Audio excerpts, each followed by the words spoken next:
Feel the real fear with us.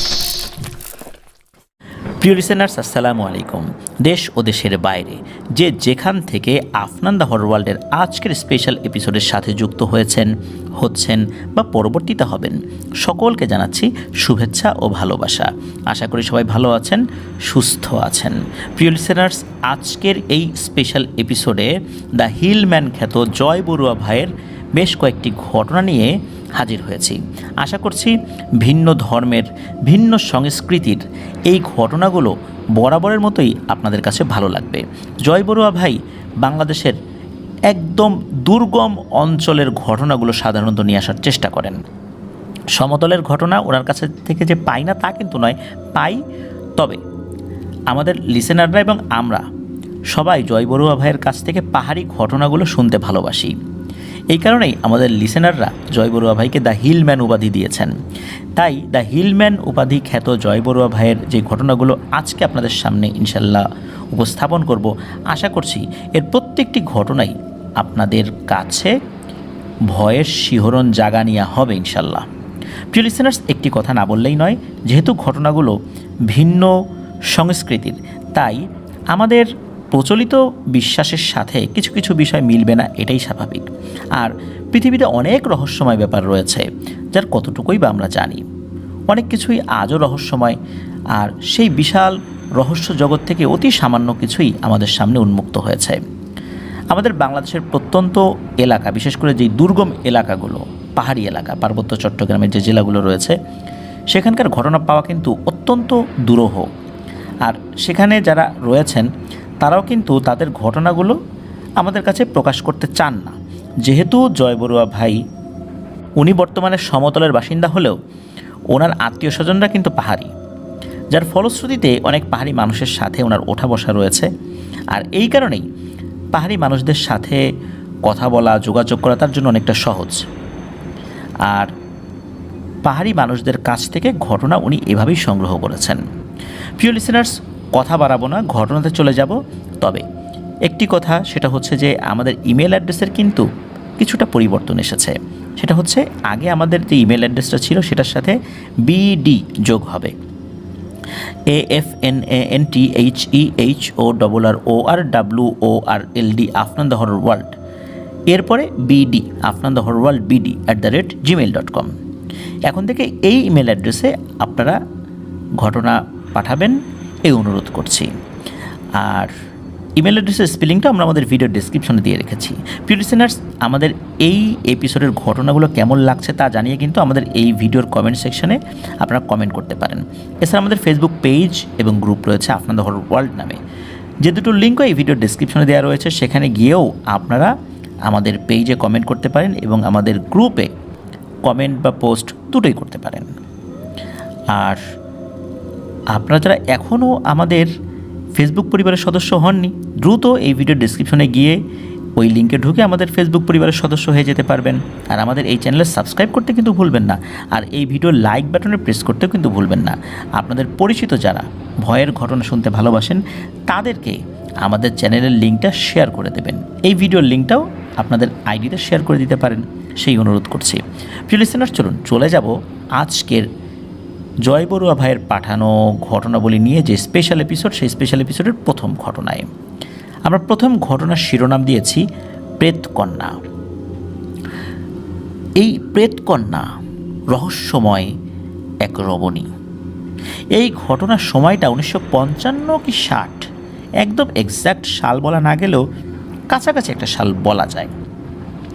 এই ঘটনা যিনি বর্ণনা করেছেন তার নাম হচ্ছে মীরা বড়ুয়া, সম্পর্কে আমাদের জয় বড়ুয়া ভাইয়ের পিসি। এবং এই যে পিসির শ্বশুরবাড়ি হচ্ছে সুখবিলাস নামক গ্রামে। এই সুখবিলাস গ্রামটা কোথায়? চট্টগ্রামের কাপ্তাই উপজেলার একটি গ্রামের নাম হচ্ছে সুখবিলাস। তো তৎকালীন ওই গ্রামে একজন লোক ছিলেন, তার নাম হচ্ছে বিমল চন্দ্র দাস। এই বিমল চন্দ্র দাস এবং তার স্ত্রী মিনু রানী দাসের পালক কন্যা ময়না রানী দাস। চলুন এই ময়না রানী দাসকে তা শুনে আসি, কি সেই ঘটনা। বিমল দাসের পেশা ছিল মূলত গাছ কেটে খড়ি সংগ্রহ করে বাজারে বিক্রি করা। এভাবেই চলে যেত তাদের জীবন।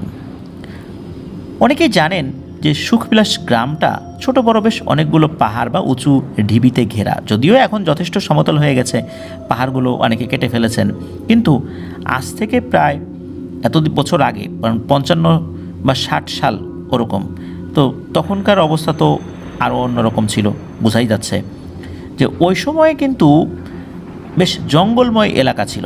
বিশেষ করে ওখানকার যারা বয়স্ক ব্যক্তিরা এখন আছেন, যারা অনেক বয়স্ক, তারা বিষয়টি অবশ্যই জানবেন এই ঘটনা সম্পর্কে। তো এই বিমল দাস গাছ কাটার পাশাপাশি অন্য 8-10টা তৎকালীন মানুষের মতোই মাছ ধরতেন। বিশেষ করে বর্ষাকালে পাহাড়ি এলাকায় বৃষ্টির পানি জমে ছোট ছোট বেশ কিছু ছড়া বা পুকুরের মতো তৈরি হতো। এগুলো আবার শীতকালে শুকিয়েও যেত। তো ওই বর্ষাকালে উনি মাছ টাছ ধরতেন আর কি। এই বিমল দাসের আবার একটা বাজে অভ্যাস ছিল। উনি যখনই মাছ ধরতে যেতেন তখন যদি কোনো ছড়ায় বা পাথরের ধারে কোনো সাপ দেখতেন, তো ওই সাপটাকে উনি ধরে বড় কোনো মাটির টুকরো বা কোনো গাছের গুঁড়ি সেটার মাথায় চাপ দিয়ে রেখে দিতেন। উনি সাপটাকে ওইভাবে মারতেনও না, মাথায় চাপ দিয়ে রেখে দিতেন। সাপটা মোচড়াতো, ছটফট করতো, একটা সময় এই সাপটা মরে যেত, মরে ওখানেই পড়ে থাকতো, শুকিয়ে যেত। এটা কিন্তু তার খুব একটা বদ অভ্যাস ছিল, এটা করে উনি বেশ মজা পেতেন। তো একবার এক বর্ষাকালে বিমল দাস টেটা নিয়ে মাছ শিকার করতে বের হয়েছেন। তৎকালীন ওই সময় হারিকেনের মতো কিছু কুপি পাওয়া যেত, সেটার নামটা এক্স্যাক্ট আসলে বলতে পারেন নাই জয় বড়ুয়া ভাই যে কী নাম বলতো ওই স্থানীয়ভাবে ওইটা। তো ওগুলো নিয়েই বের হয়েছিলেন তিনি, রাতের বেলা বের হয়েছেন, নিজের চেনা জানা জায়গায় মাছ করতে থাকেন। উনি অচেনা জায়গায় যেতেন না, তো ওভাবেই কম বেশি মাছ উনি পেয়েও যান। আর ওই দিনও বেশ মাছ উনি পেয়েছিলেন। তো হঠাৎ এক পর্যায়ে উনি খেয়াল করলেন যে তার কুপির আলো প্রায়ই কমে এসেছে।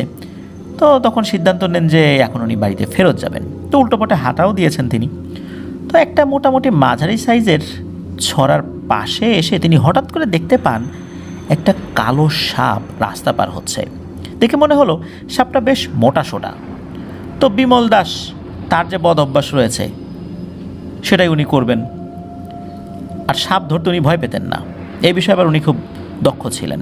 তো বিমল দাস দেরি না করে ওই সাপের লেজটা ধরে টানতে শুরু করেন।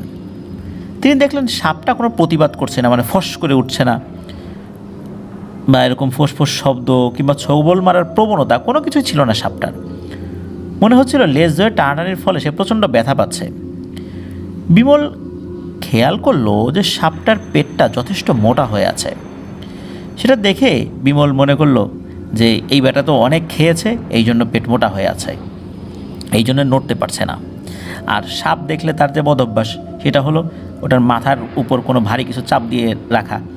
তো সে কী করেছে, সাপটা যেহেতু দেখছে যে খুব বেশি নড়াচড়া করতে পারছে না, খুব আস্তে আস্তে এগোচ্ছে, সে দ্রুত মানে বেশ বড় ভারী একটা মাটির টুকরো নিয়ে ওই সাপটার মাথার উপর চাপ দেয়। ওই সাপটা কিন্তু যথেষ্ট চেষ্টা করে ওই ভারী জিনিসটা থেকে তার শরীরটাকে ছাড়িয়ে নিতে বা মাথাটাকে ছাড়িয়ে নিতে, কিন্তু সে পারে না। তো বিমল সে ওখানে ওই অবস্থায় সাপটাকে রেখে বাড়ির দিকে চলে আসে। পরদিন সকালবেলা বিমল যেহেতু উনি গাছ কাটতেন, তো গাছ কাটার উদ্দেশ্যে ওই দিকটাতে আসার পর কৌতূহলী হয়ে ওই সাপটার কী অবস্থা দেখার জন্য ওদিকে যান। যেহেতু আগের রাত্রেই উনি ওই সাপটার মাথার উপর বড় একটা মাটির ঢেলা চাপা দিয়ে এসেছিলেন। তো উনি ওখানে গিয়ে একটা অদ্ভুত দৃশ্য দেখেন। উনি গিয়ে দেখেন সেখানে সাপ নেই, কিন্তু সেই মাটির টুকরো যেটা পড়েছিল ওটা ওখানেই আছে। মাটির টুকরো এত ভারী ছিল যে সেটা সরিয়ে কিন্তু সাপের যাওয়ার কথা না, কারণ মাথার উপর চাপ দিয়ে ধরে রাখা হয়েছিল এটা। এখন কথা হলো ওখানে একটা অদ্ভুত জিনিস উনি দেখতে পান, সেটা হলো ওখানে সদ্য জন্মানো একটা মানুষের বাচ্চা পড়ে আছে। এ দৃশ্য দেখে বিমল তো রীতিমতো ঘাবড়ে যায়। বিমল দেখে বাচ্চাটার সারা গায়ে বেশ ময়লা আর লাল লাল রক্তের ছোপ লেগে আছে বাচ্চাটার গায়ে। কিন্তু অবাক করা বিষয় হলো বাচ্চাটা কাঁদছে না, জাস্ট চুপচাপ নিজের মতো শুয়ে আছে, চারদিকে তাকাচ্ছে পিটপিট করে। এখানে বলা বাহুল্য যে বিয়ের অনেক বছর পার হয়ে গেলেও বিমল কিন্তু নিঃসন্তান হয়েই ছিল, তার কোনো সন্তানাদি হতো না। আশেপাশে ভালো করে তাকিয়ে বিমল ভাবলো কার বাচ্চা হতে পারে এটা, এখানেই বা কীভাবে আসবে সদ্য জন্ম নেওয়া এ বাচ্চাটা। বেশ কিছু সময় কিং কর্তব্য বিমূঢ় হয়ে দাঁড়িয়ে থেকে সিদ্ধান্ত নেয় যে বাচ্চাটাকে সে নিয়ে যাবে এবং আশেপাশে খোঁজখবরও নেবে যে কারো বাচ্চা রেখে গেল কি না। অন্যের বাচ্চা তো আসলে এভাবে নিয়ে যাওয়া যায় না। যদি খোঁজখবর না পাওয়া যায় তাহলে বাচ্চাটাকে উনি নিজের বাচ্চার মতো করে লালন পালন করবেন। ওই ইচ্ছা অনুযায়ী বাচ্চাটাকে ভালো করে একটু শরীরটাকে মুছে দিয়ে নিজের কোলে তুলে নিলেন এবং তার বাড়িতে নিয়েও যান। ইতোমধ্যে এলাকায় ছড়িয়ে পড়ে তার বাচ্চা খুঁজে পাওয়ার ঘটনা। বিভিন্ন জায়গা থেকে মানুষ দেখতে আসে বাচ্চাটাকে। বাচ্চাটা একটা মেয়ে বাচ্চা ছিল, কিন্তু আশেপাশে খোঁজখবর নিয়েও কারো বাচ্চা হারানো গিয়েছে এমন কোনো তথ্য পাওয়া যায় না। তো বিমলের স্ত্রী মিনু রানী দাস উনি বাচ্চাটাকে নিজের মেয়ে মনে করে মানুষ করবেন বলে সিদ্ধান্ত নেন। বিমলও সেই সিদ্ধান্তে সায় দেন, কারণ বিমলের মনের মধ্যেও এই ইচ্ছাটাই ছিল। বিমল এবং তার স্ত্রী কয়েকদিন যেতে না যেতেই খেয়াল করে বাচ্চা মেয়েটা প্রয়োজনের তুলনায় একটু বেশিই খাবার খায়। সারাদিন কোনো কান্নাকাটি করে না, কিন্তু যখন খিদে পায় তখন তার কান্নার মাত্রা আশেপাশের এত বেড়ে যায় আশেপাশের প্রতিবেশীরাও শুনতে পায়। এখন সমস্যা দেখা দিল, বিমলের নিজের কোনো গরু ছিল না, তাই প্রতিদিনই দুধ কিনতে হতো। আর দুধও অনেক সময় ঠিকঠাক পাওয়া যেত না। আর পাহাড়ি এলাকায় গরু ওই সময় অনেকে খুব একটা পালতও না, আর যতটুকু পাওয়া যেত তারা নিজেদের পরিবারে ব্যবহার করত, বিক্রিও করতো কম। আর বিমলের পরিবার তো দরিদ্র ছিল, কোনো মতে সংসার চালাতো, বেশ ঝামেলাই পড়ে যায় আর কি তারা। কিন্তু তারপরেও যেহেতু সৃষ্টিকর্তা একটা সন্তান তাদেরকে দিয়েছেন, এই জন্য এই সন্তানের মুখের দিকে তাকিয়ে যত কষ্টই হোক বিমল এই বাচ্চা মেয়েটার জন্য সব চেষ্টাই করে যাচ্ছিলেন তার খাবারের জন্য। আর এই যে মিনু রানী দাস নিজের আপন সন্তানের মতোই বাচ্চাটার যত্ন নিতে থাকে, কখনোই বাচ্চাটাকে কষ্ট পেতে দেয় না। আদর করে নাম দেয় ময়না, কারণ ময়না পাখি মিনু রানী দাসের খুব পছন্দের ছিল। আর উনি চিন্তা করেছিলেন ওনার যদি মেয়ে হয় কখনো নাম রাখবেন ময়না। তো মিনু রানী দাসের সাথে নাম মিলিয়ে নাম রাখা হয় ময়না রানী দাস। কয়েকদিন যেতে না যেতেই পরিবারের সদস্যরা একটা অদ্ভুত বিষয় লক্ষ্য করেন এবং অনুভব করেন। সেটা হলো এই ময়নার শরীর থেকে অদ্ভুত একটা আষ্টে গন্ধ বের হয় সব সময়। ভালো করে গোসল করানোর পরেও আষ্টে গন্ধটা যেতে চায় না। ময়নার বয়সের সাথে সাথেই কেন জানি গন্ধটা আরও তীব্র হতে থাকে, বয়স বাড়তে থাকে, তীব্র হতে থাকে। স্বাভাবিকভাবেই চিন্তিত হয়ে পড়ে বিমল ও তার স্ত্রী মিনু রানী দাস। যেহেতু মেয়ে সন্তান, তারপর এমন উদ্ভট সমস্যা, বিয়ে শাদী দেওয়ার ক্ষেত্রেও একটা সমস্যা হতে পারে। আরও দুঃখজনক ব্যাপার হলো এর মধ্যে বিমলের স্ত্রী আবার গর্ভবতী হয়েছেন, কিন্তু মাস দেড়েকের মধ্যে অজানা কোনো কারণে তার গর্ভের সন্তান নষ্ট হয়ে যায়। এত বছর পর গর্ভের সন্তান এসেও নষ্ট হয়ে গেল তার। স্বাভাবিকভাবেই মনে মনে ভীষণ কষ্ট পায় তারা, বিমলও পায়, বিমলের স্ত্রীও পায়। তো এভাবেই সময় পার হচ্ছিল, সময়ের সাথে সাথে ময়নাও বড় হচ্ছিল। এর মধ্যে বিমলের স্ত্রী মিনু রানী আরও দুবার গর্ভবতী হলেও কোনো কারণ ছাড়াই 1.5 থেকে 2 মাসের মধ্যে বাচ্চাগুলো নষ্ট হয়ে যেত কোনো এক অজানা কারণে। তো বিমল ও তার স্ত্রী মিনু রানী সিদ্ধান্ত নেন তারা আর বাচ্চা কাচ্চা নেবেন না, বাকিটা জীবন এই ময়নাকে সাথে নিয়েই বাঁচবেন। তাছাড়া পাড়াপড়শিদের তো নানান আজে বাজে কথা ছিলই। এদিকে ময়না সময়ের সাথে সাথে বড় হতে থাকে, কিন্তু তার শরীরের এই উদ্ভট গন্ধটা যায় না। 8-10টা সাধারণ বাচ্চার মতোই ময়না কিন্তু বড় হচ্ছে, অন্যদের সাথে খেলাধুলা করে, কথা বলে, হাসি তামাশা করে।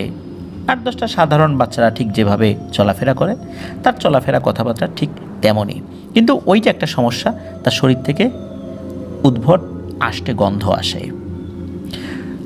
স্ত্রী মিনু রানী উনি কিন্তু ময়নাকে আসলে পারতপক্ষে কারোর সাথে খেলতে দিতে চাইতেন না, কারণ অনেকেই তার শরীরে এই গন্ধের জন্য তাকে কষ্ট দিত, কথা বলতো, ও মনে কষ্ট পেত, মায়ের কাছে সে কান্নাকাটি করত। তো মা তাকে আগলে রাখত। এই জন্যই পারতপক্ষে খুব দরকার ছাড়া অন্যদের সাথে মিশতে দিতে চাইতেন না, কারণ যখনই মিশতে দিতেন দেখতো যে ময়না কান্নাকাটি করতে করতে বাসায় আসছে। ময়না সকলের সাথে মেশার চেষ্টা করত। তো ময়নার শরীরের গন্ধের কারণে অনেকেই আসলে তাকে পছন্দ করতো না। তো আর একটা ব্যাপার, ময়না যখন ভাত খাওয়া শুরু করে, তার যখন ভাত খাওয়ার বয়স হয়, তখন থেকেই দেখা যেত যে মাছের প্রতি তার একটা আলাদা টান রয়েছে। এটা বিমলের কাছে ভালোই লেগেছিল যে বিমল নিজেও মাছ খেতে পছন্দ করতো। কিন্তু ব্যাপারটা হলো কি, বিমল নিজে মাছ ধরে সেটা বিক্রি করে, আবার প্রতিদিন যে মাছ পাবে তা তো না, কোনোদিন তো মাছ নাও পেতে পারে। আর মাছ কিনে এনে ময়নাকে খাওয়ানোর মতো অর্থ করি তার আসলে ছিল না। তারপরও সে যথাসম্ভব চেষ্টা করত। সে যে কাঠ কাটতো, এই কাঠ কাটা অর্থ থেকেও কিন্তু সে মাছ কিনতো যেদিন মাছ পেতো না। যেদিন রাত্রে মাছ পেতো তো পেতোই, মেয়ের পছন্দ অনুযায়ী সে মাছ আনার চেষ্টা করতো, মেয়ে কোনটা খেতে ভালোবাসে। এর মধ্যে ময়না কিন্তু 3-4 বছর বয়স হয়ে গেছে। এক সন্ধ্যায় বাড়ির ভেতরে ময়না তার মায়ের সাথে বসা ছিল। হঠাৎ করে তার মা মিনু রানী দাস শুনতে পায় তাদের উঠোনে ধপাস করে কিসের জন্য একটা শব্দ হলো। তো সে বের হয়ে দেখতে যায় যে এটা আসলে কিসের শব্দ। তো বাড়ি থেকে উঠোনে বের হয়ে এসে দেখে বেশ বড় সাইজের 2টো রুই মাছ উঠানে পড়ে আছে। একটু অবাকই হয় মিনু রানী। তো এদিক ওদিক তাকিয়ে সে ভাবে হয়তো তার স্বামী বিমল সে মাছগুলো এনেছে, কিন্তু মাছগুলো আনলেও এইভাবে তো ফেলে যাওয়ার কথা না। তবুও সে এদিক সেদিক তাকিয়ে যখন কাউকে দেখতে পেল না, ওগুলো নিয়ে যেই না ঘরে ঢুকতে যাবে তখনই সে খেয়াল করে তাদের ঘরের ভেতর ময়না একা নয়, তার সাথে কেউ আছে। সামান্য উকি দিয়ে মিনু রানী ঘরের ভেতর তাকিয়ে এক চিৎকার দিয়ে অজ্ঞান হয়ে পড়ে যায়।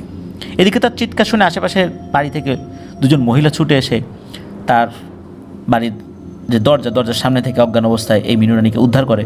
বেশ কিছুক্ষণ পরে বিমলও চলে আসে বাড়িতে। পানির ছিটা এবং বিভিন্ন প্রাথমিক চিকিৎসায় মিনু রানী দাসের জ্ঞান আসে। তারপর সে ময়নাকে জড়িয়ে ধরে কাঁদতে থাকে। মিনু রানীকে জিজ্ঞেস করা হয় কি হয়েছিল তার সাথে, কেনই বা এরকম সে চিৎকার দিয়ে উঠল, কেনই বা সে সেন্সলেস হলো। তখন মিনু রানী বলে যে সে যখন উঠানে পড়ে থাকা মাছগুলো নিয়ে ঘরে ঢুকতে যাবে ঠিক তখনই দেখে ঘরের ভেতরে ময়নার পেছনে হুবহু মিনুর রূপ ধরে, মানে এই মিনু রানী দাসের রূপ ধরে একটা মহিলা দাঁড়িয়ে আছে। প্রথমে চোখের ভুল ভাবলেও ভালো করে খেয়াল করার পর সে ভয়ে চিৎকার দিয়ে জ্ঞান হারায়। এবং এই কথা শোনার পর বিমল বলে, কই আমি তো কোনো মাছ আনি না, আমি তো মাত্রই বাসায় আসলাম। তখন এই মাছ নিয়ে কথাবার্তা শুরু হয়। আশেপাশের লোকজন, মানে যারা পাড়া প্রতিবেশী ছিলেন, তারা পরামর্শ দিলেন এই মাছ দুটো জঙ্গলে ফেলে দিতে। তো প্রতিবেশীদের পরামর্শে সেই মাছ দুটো ঝোপের মধ্যে ফেলে হলো। বাড়ির পাশে একটা ঝোপ ছিল, সেখানে ফেলে দেওয়া হলো। এক পর্যায়ে রাত গভীর হলে সবাই তো যে যার মতো বাড়িতে চলে গেছে, কিন্তু প্রায় শেষ রাতের দিকে বিমল আর তার স্ত্রী এই 2জনে ময়নাকে খুঁজে পাচ্ছিলেন না। পাশেই শুয়ে থাকা মেয়েটা হঠাৎ করে কোথায় গেল। বিমল দেখে ঘরের দরজা খোলা। তার দেরি না করেই সে বাইরে বেরিয়ে ময়নাকে খুঁজতে থাকেন।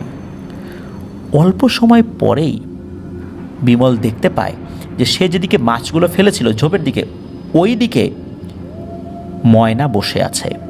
আর তার সামনে আশ্চর্যজনকভাবে মিনু রানী দাসও বসে আছে। মিনু রানী দাস তো ঘরের মধ্যে ছিল, সেও ময়নাকে খুঁজছে। বিমল দেখতে পায় ওই যে মিনু রানী দাসের যে অবয়বটা, ওই অবয়বটা ময়নাকে মুখে তুলে মাছ খাইয়ে দিচ্ছে। এমন দৃশ্য দেখে বিমল তো বেশ ভয়বার আর ঘাবড়েও যায়। আর ইতোমধ্যে এই মিনু রানী দাসও ওই একই জায়গায় এসে উপস্থিত হয় এবং সে ওই একই দৃশ্য দেখে। আর যখন ওই অবয়বটা টের পায় যে মিনু রানী দাস এবং বিমল 2জনই এখানে দাঁড়িয়ে আছে এবং এই দৃশ্য দেখছে, তখন এই 2জনের উপস্থিতি টের পেয়ে এই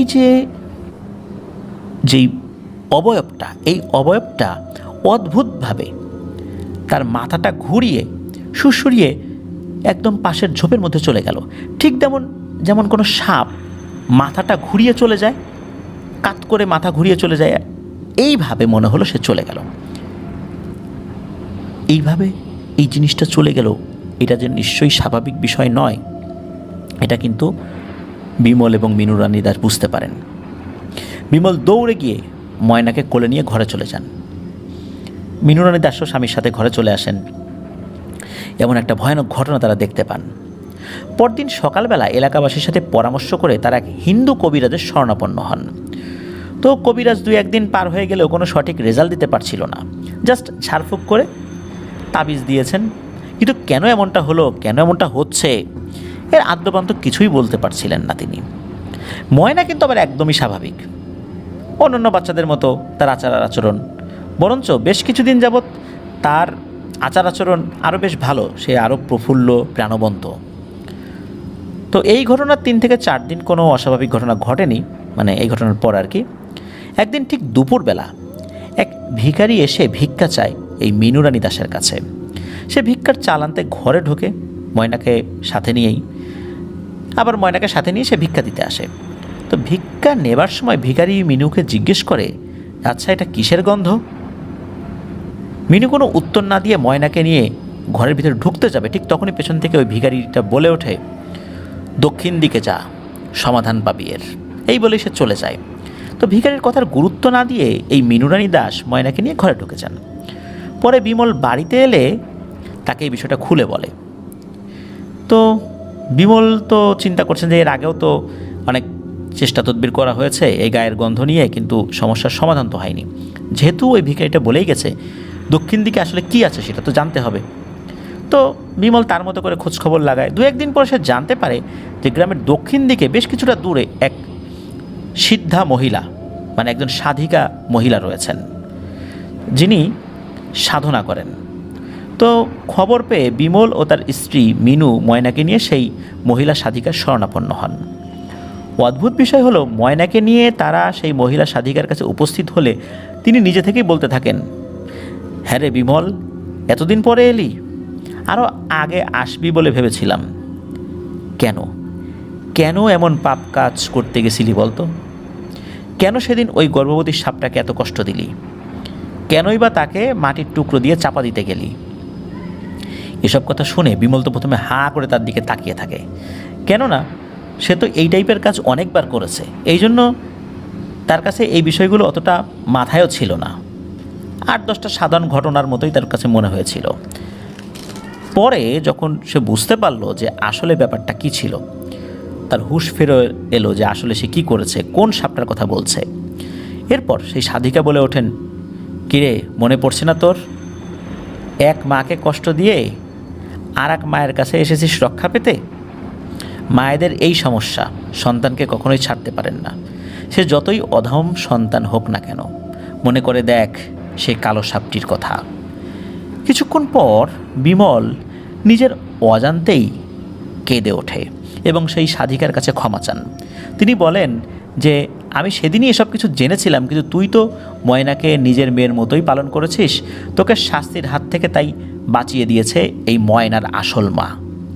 ময়নাকে তুই জানিস এই ময়না কে? ময়না একটা প্রেতকন্যা, দেখতে মানুষের মতো হলেও সে কিন্তু মানুষ নয়। সেই সাধিকার কথা শুনে রীতিমতো অবাক হয়ে যায় বিমল এবং তার স্ত্রী মিনুরানী দাস। কাঁদতে কাঁদতে জিজ্ঞেস করে, এখন তাহলে কি হবে? সেই সাধিকা বলেন, বিমলকে অনেক আগেই মেরে ফেলতো সেই প্রেত, কিন্তু ময়নার প্রতি বিমলের স্নেহ ভালোবাসা দেখে সেই প্রেত তাকে কিছুই করেনি। এমনকি নিজের মেয়ের প্রতি ভালোবাসা কমে যাবে ভেবে মিনুর গর্ভের সন্তানও সেই প্রেতটাই নষ্ট করে দেয়। আর এখন সে ধীরে ধীরে তার মেয়েকে নিজের কাছে নিয়ে যেতে চায়। এমন কথা শুনে মিনু তো হাউমাউ করে কেঁদে ওঠে। সে বলে, তাহলে আমার অপরাধটা কি? আমি এই সন্তানকে বড় করলাম নিজের মেয়ের মতো করে, এখন আমিও তো মা, আমারও তো সন্তান হলো না, এখন আমি কাকে নিয়ে থাকব? আমারও তো এখন বয়স হয়ে গেছে, আমি আর সন্তান নিতেও পারবো না। বহু বছর তো আমার সন্তান হয়ও নাই, তারপরে যখন হওয়ার সময় হলো তখন তো ওই প্রেতটা নষ্ট করে দিল। এখন আমার কি হবে? ময়নাকে যদি নিয়ে যায়, আমি ময়নাকে দেব না। তো মিনুরানী দাস উনি যখন বুঝতে পারছেন যে এই ময়না কোনো মানুষের সন্তান নয়, সে একটা প্রেতকন্যা, তারপরেও মিনুরানী দাস কোনোভাবেই ময়নাকে ছাড়বেন না। সাধিকা এমত অবস্থা দেখে উনি বলেন যে আচ্ছা দেখি কি করা যায়, আমি ময়নার আসল মায়ের সাথে যোগাযোগ করে দেখি, ওদের গোত্রের সাথে কথা বলে দেখি ওরা কী সিদ্ধান্ত নেয়। তবে চিন্তার বিষয় হলো ময়নার শরীরের যে আষ্টে গন্ধ এটা দূর করা। কেননা যদি ময়নার আসল মা তোদের কাছে ওকে রেখেও দেয়, কিন্তু এই গন্ধের জন্য ওর তো মানব সমাজে চলাচল করা অনেক কঠিন হয়ে যাবে, ওকে তো বিয়ে শাদী দিতে হবে, তখন কি হবে? এর থেকে তো পরিত্রাণ পেতেই হবে। প্রেতের শরীরের আষ্টে গন্ধ দূর করা খুবই কঠিন একটা ব্যাপার। এরপর ওই সাধিকা বলেন যে তোরা চলে যা, আমি কয়েকদিন পর লোক মারফত খবর পাঠাবো, খবর পাঠালে আমার সাথে দেখা করতে আসিস, তখন দেখি আমি কোনো সমাধান করতে পারি কি না। তো চলে আসেন ওনার বাড়িতে। তো ময়নাকে কিন্তু দেখে কোনোভাবেই মনে হয় না যে সে একটা প্রেতকন্যা। 8-10টা সাধারণ মানুষের বাচ্চার মতোই সে, তবে এই যে শরীরের দুর্গন্ধ এটাই, আর কিছু না। কয়েকদিন পর ওই যে সাধিকা লোক মারফত খবর পাঠান যে সামনের অমাবস্যায় কিছু রিচুয়াল করবেন এবং ওই সময় যেন ময়নাকে নিয়ে তারা হাজির হন। তো নির্দিষ্ট সময় সেই সাধিকার পরামর্শ অনুযায়ী তারা সেখানে উপস্থিত হন। সেই সাধিকা রিচুয়ালের আয়োজন করেন। তিনি 7 পুকুরের পানি, 3 রাস্তার মাটি, চন্দন সহ আরও বিভিন্ন জিনিস একটা পাত্রে নিয়ে ময়নাকে গোসল করান। দেখা যায় ওই পানিগুলো তীব্র কালো রং ধারণ করেছে। এরপরে ময়নার শরীরের আষ্টে গন্ধ অনেকটাই কমে যায়, গন্ধ নেই বললেই চলে। হয়তোবা শরীরটা যদি শরীরের কোনো একটা অংশ বা হাত একদম নাকের কাছে এনে যদি কেউ গন্ধ নেওয়ার চেষ্টা করে তাহলে কিছুটা আষ্টে গন্ধ অনুভূত হয়, এমনিতে না। আগে যেভাবে তার গন্ধ দূর থেকে পাওয়া যেত এমনটা আর হচ্ছে না। এরপর সাধিকা বলেন যে এই সমস্যা পুরোপুরিভাবে কখনোই যাবে না, আর যে আষ্টে গন্ধ এটা তার প্রেত মাই কেবল ভালোভাবে পাবে, আর কেউ পাবে না। আর কাছ থেকে তো আর কেউ গন্ধ শুকতে আসবে না, সুতরাং সমস্যা নাই। আর এই প্রেতরা তারা এই গন্ধ শুকেই তাদের গোত্রের অন্য প্রেতদেরকে খুঁজে বের করে। এখন ময়নার আসল মা সে তো তার মেয়ের পিছু ছাড়বে না, এটা তো বলাও যায় না যে তুমি তোমার মেয়ের পিছু ছেড়ে দাও। এটা তো মা হিসাবে এটা কোনোভাবেই সে মানবে না। আর সে প্রেত হোক আর মানুষ হোক কেউই মানবে না। আর আমি তাকে এটা বলতেও পারবো না, কারণ এটা বলাটা অন্যায়। এখন আমি দেখি তাকে কিভাবে মানায় নেওয়া যায়, তার সাথে কথা বলে কিভাবে সমস্যার সমাধান করা যায়, সে কি চায়। তো এইটা উনি বলেন, মানে ওই সাধিকা বলেন আর কি। তো সাধিকা এটাও বলেন যে এই যে ময়নার যে জন্ম, এই জন্মটাও এক অদ্ভুতভাবে জন্ম। কোনো এক তান্ত্রিক ময়নার আসল মাকে কালো জাদু করে কোনো এক মানুষের উপর চালান করে দিয়েছিল। এটা প্রেত সাধনার একটা ফসল। প্রেত সাধনা করে কোনো প্রেতকে মানুষের উপর চালান করে দেওয়া যায়, কিন্তু যেই মানুষের উপর চালান করে দেওয়া হয়েছিল মূলত তার ঔরসেই জন্ম হয় ময়নার। একটা সময় যখন ওই কালো জাদুটা কেটে যায়, ময়নার মা ওখান থেকে মুক্ত হয়ে যায়। তখন এই ময়নার মা গর্ভবতী হয়ে যান এবং একটা পর্যায়ে ময়নার মা রাতের বেলা যখন একটা জায়গায় যাচ্ছিল ওই সময়ে বিমলের সাথে তার দেখা হয়ে যায়। মানুষের সামনাসামনি দেখা হয়ে যাওয়ার কারণে সে তার রূপ পরিবর্তন করতে ওই সময় পারছিল না, যার ফলশ্রুতিতে সে ওই সময় অদৃশ্য হতে পারছিল না। আর বিমল তার স্বভাব সুলভ যে কাজ সেটা করেছিল। যেহেতু মাথার উপর প্রচণ্ড চাপ, সে খুব নড়াচড়া করছিল। এমত অবস্থায় ময়নার জন্ম হয়। তবে ওখান থেকে সে চলে গেলেও ময়নাকে সে নিয়ে যেতে পারেনি, কারণ সকাল হয়ে গিয়েছিল। আর সকালবেলায় মূলত এই বিমল এসে এই বাচ্চাটাকে খুঁজে পায়। তো এই হচ্ছে ময়নার জন্মের রহস্য। কিন্তু আরও একটা ব্যাপার, সেটা হলো একটা নির্দিষ্ট সময়ে ময়নার শরীরে থাকা প্রেত স্বভাব দেখা যাবে। সে কাঁচা মাংস খেতে চাইবে, কাঁচা মাছ খেতে চাইবে, এখন যদিও বা সেটা দেখা যাচ্ছে না। আর সে যথেষ্ট নোংরা হয়ে থাকবে, ময়লা হয়ে থাকবে। আর মাছের প্রতি তার একটা ভালোবাসা সবসময়ই থাকবে এবং হালকা নাকি সুরে কথা বলা শুরু করবে খুব তাড়াতাড়ি, এখন যদিও স্বাভাবিকভাবে কথা বলে। আর এই সমস্যার সমাধান আমাদের হাতে নাই। যাই হোক, এই জিনিসগুলো বলেন আর কি সাধিকা। এখন কথা হলো যে এত কিছু পরেও এই যে মিনুরানী দাস তিনি কিন্তু ময়নাকে ছাড়তে রাজি নন। আর যেহেতু প্রেতকন্যা, আগের মতো ভালোবাসাটাও ময়নার উপর আসলে কাজ করছিল না, কিছুটা হতাশা তাদের মধ্যে কাজ করছিলই স্বাভাবিকভাবেই। মনের দুঃখে তারা দিন পার করছিল। আর ময়নার প্রতি নিজের অজান্তেই একটা অনীহাও তাদের মধ্যে চলে আসে কিছুটা। তো এইসব ঘটনার সপ্তাহখানেক পর ঘটে আর এক মর্মান্তিক ঘটনা। একদিন হঠাৎ ময়নাকে আর খুঁজে পাওয়া যায় না। অনেক জায়গায় খোঁজখবর নিয়েও আর হদিস মেলে না ময়নার। তারা ধরেই নিয়েছিল ময়নার মা হয়তো বা মাকে তাকে নিয়ে গেছে, আসল মা ময়নাকে নিয়ে গেছে। তো তখন মিনুরানী দাস আফসোস করতে থাকেন, বিমল আফসোস করতে থাকেন যে ময়না প্রেতকন্যা জানার পর তার প্রতি অনীহা চলে আসছিল। এই জন্যই হয়তো বা নিজের মেয়ের প্রতি অনীহা এটা ময়নার আসল মা সহ্য করতে পারে নাই, এই জন্য নিয়ে গেছে। আফসোস করতে থাকেন। এদিকে মিনুরানী দাস উনি তো বুক চাপড়িয়ে কান্নাকাটি, বিলাপ করে কান্নাকাটি করতে থাকেন। দিন রাত শুধু কান্নাকাটি করেন, তাকে থামানো যায় না। এদিকে চতুর্দিকে ছড়িয়ে পড়েছে ময়নার হারিয়ে যাওয়ার কাহিনী। ঘটনার 8 থেকে 9 দিন পর হঠাৎ বেশ কুৎসিত নোংরা এক মহিলা, বৃদ্ধা মহিলা, তার হাত ধরে ফিরে আসে ময়না। বৃদ্ধা মহিলাটি ময়নাকে মিনুর কাছে দিয়ে চলে যেতে যাবে, এমন সময়, এটা কিন্তু দিনের বেলা হচ্ছে, পাড়া প্রতিবেশীরা তাকে ঘিরে ধরে। ছেলে ধরা ভেবে ওনাকে আঘাত করতে যাবে, এমন সময় কোত্থেকে যেন ওই যে মহিলা সাধিকা উনি এসে হাজির হন। তিনি সবাইকে নিষেধ করেন, এই খবরদার, তার গায়ে কেউ হাত দিবা না, ওনাকে চলে যেতে দাও। তো সবাই ওই সাধিকার কথা মতো বৃদ্ধাকে নিরাপদে চলে যেতে দেন। ওই বৃদ্ধা মহিলা যে কোথায় গেল কেউ খেয়াল করতে পারে নাই আর। পরে সেই সাধিকা বিমল এবং তার স্ত্রীকে একান্তে নিয়ে গিয়ে কিছু কথা বলেন। সেই সাধিকা বলেন যে আমি আজই জানতে পারলাম ময়নার মা নিজের মেয়ের ভবিষ্যৎ জীবনের জন্য নিজের জীবন বিসর্জন দিয়েছে। আজ থেকে ময়না পুরোপুরিভাবে মানুষের মতো থাকবে বাকি জীবন। মানুষের মতোই তার রোগবালাই হবে, মানুষের মতোই তার হায়াত হবে। আর ময়নাকে তার যেই মা নিয়ে গিয়েছিল মূলত তার নিজস্ব দেশেই, তাদের যেই জায়গা সেখানে নিয়ে গিয়েছিল। কিন্তু নিয়ে যাওয়ার পর ময়না সে আবার ওই পরিবেশে থাকতে চায় না। সে আবার তার এই মা বাবার প্রতি ভালোবাসা সেখানে প্রকাশ করে, ওখানে গিয়ে মন খারাপ করে থাকে। পরবর্তীতে তাদের সর্দার বলেন যে ময়না আসলে এই পরিবেশে আর থাকতে পারবে না, কারণ ও এখানে থাকলে আসলে বাঁচবে না, ওর মধ্যে মানুষের স্বভাবগুলো দেখা গিয়েছে। এই জন্য এটাই ভালো হবে যে ওকে মানুষের কাছেই থাকতে দেয়া। তখন মানুষের কাছে থাকতে দেওয়ার জন্য কিছু পদ্ধতি রয়েছে, সেটা হচ্ছে যে ওর ভেতর থেকে যেই প্রেত স্বভাব এগুলো দূরীভূত করতে হবে, সমস্ত লক্ষণগুলো দূর করতে হবে। এবং এই বিষয়টা করার জন্য ময়নার মাকে একটা সাধনা করতে হবে এবং এই সাধনার মাধ্যমে ময়নার মা মারা যাবে। ময়নার মা মানে আসল মা সে বিষয়টা মেনে নেয় নিজের মেয়ের কথা চিন্তা করে। তো তাদের দেশের যেই রিচুয়াল অনুযায়ী তারা তাদের মতো করে সাধনা করেছিল। কি করেছিল এটা জানা যায় না। মূলত ময়নাকে হাত ধরে যে দিয়ে গিয়েছিল সেটা হচ্ছে ময়নার আসল নানি, তিনিও একজন প্রেত মহিলা। তো ময়না কিন্তু পুরোপুরি একজন মানব সন্তানের মতোই হয়ে গেল, তার মধ্যে আর কোনো প্রেত স্বভাব দেখা যাবে না। এভাবেই অনেকটা সময় পার হয়ে যায়, ধীরে ধীরে ময়না বড় হয়।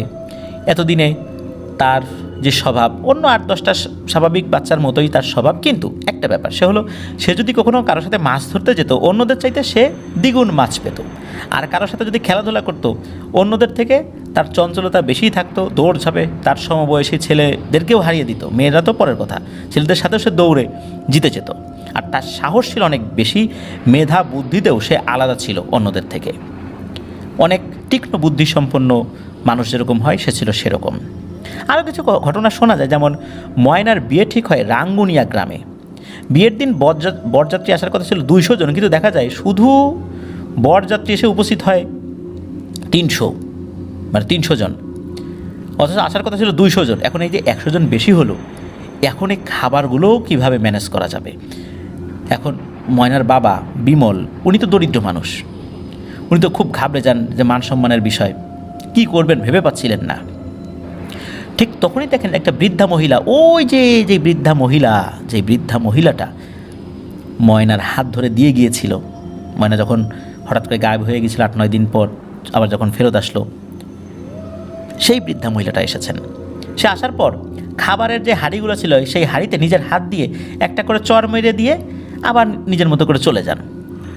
তো উপস্থিত সবাই কিন্তু এই অবাক কাণ্ডটা দেখেছিলেন। 300 জন মানুষ কিন্তু খেয়েছিলেন। শুধু তাই না, যাদেরকে দাওয়াত দেওয়া হয়নি গ্রামের অন্য লোকজন, মানে সব মিলিয়ে প্রায় 500 জন মানুষ পেট ভরে খাবার খাওয়ার পরও কিছু খাবার রয়ে গিয়েছিল। এবার আরও একটা ঘটনা বলি, সেটা হলো ময়নাকে নিয়ে বরযাত্রী তৎকালীন যেই সময়টা ছিল আর কি, পালকিতে করে নিয়ে যাচ্ছিলেন। প্রতিমধ্যে কিছু ডাকাত দলের খপ্পরে পড়ে এই বরযাত্রীরা। ডাকাতদের খপ্পরে পড়ে বরযাত্রীরা তো বিভিন্নভাবে বিভিন্ন দলে বিভক্ত হয়ে পালানোর চেষ্টা করে। আর এই ডাকাতরা ময়নার শরীর থেকে অলংকার ছিনিয়ে নেওয়ার চেষ্টা করবে, এমন সময় দেখা যায় সেখানে হাজির হয় একজন বৃদ্ধা মহিলা, বেশ নোংরা কাপড় পরা কুৎসিত মহিলা একজন। তো উনি কিচ্ছু করেন নাই, উনি কী করেছেন, ডাকাতদের পাশ দিয়ে শুধু হেঁটে চলে গেছেন। এরপরে একটা অবাক কাণ্ড ঘটে, যেটা দেখে সবাই হতবিহ্বল হয়ে যায়।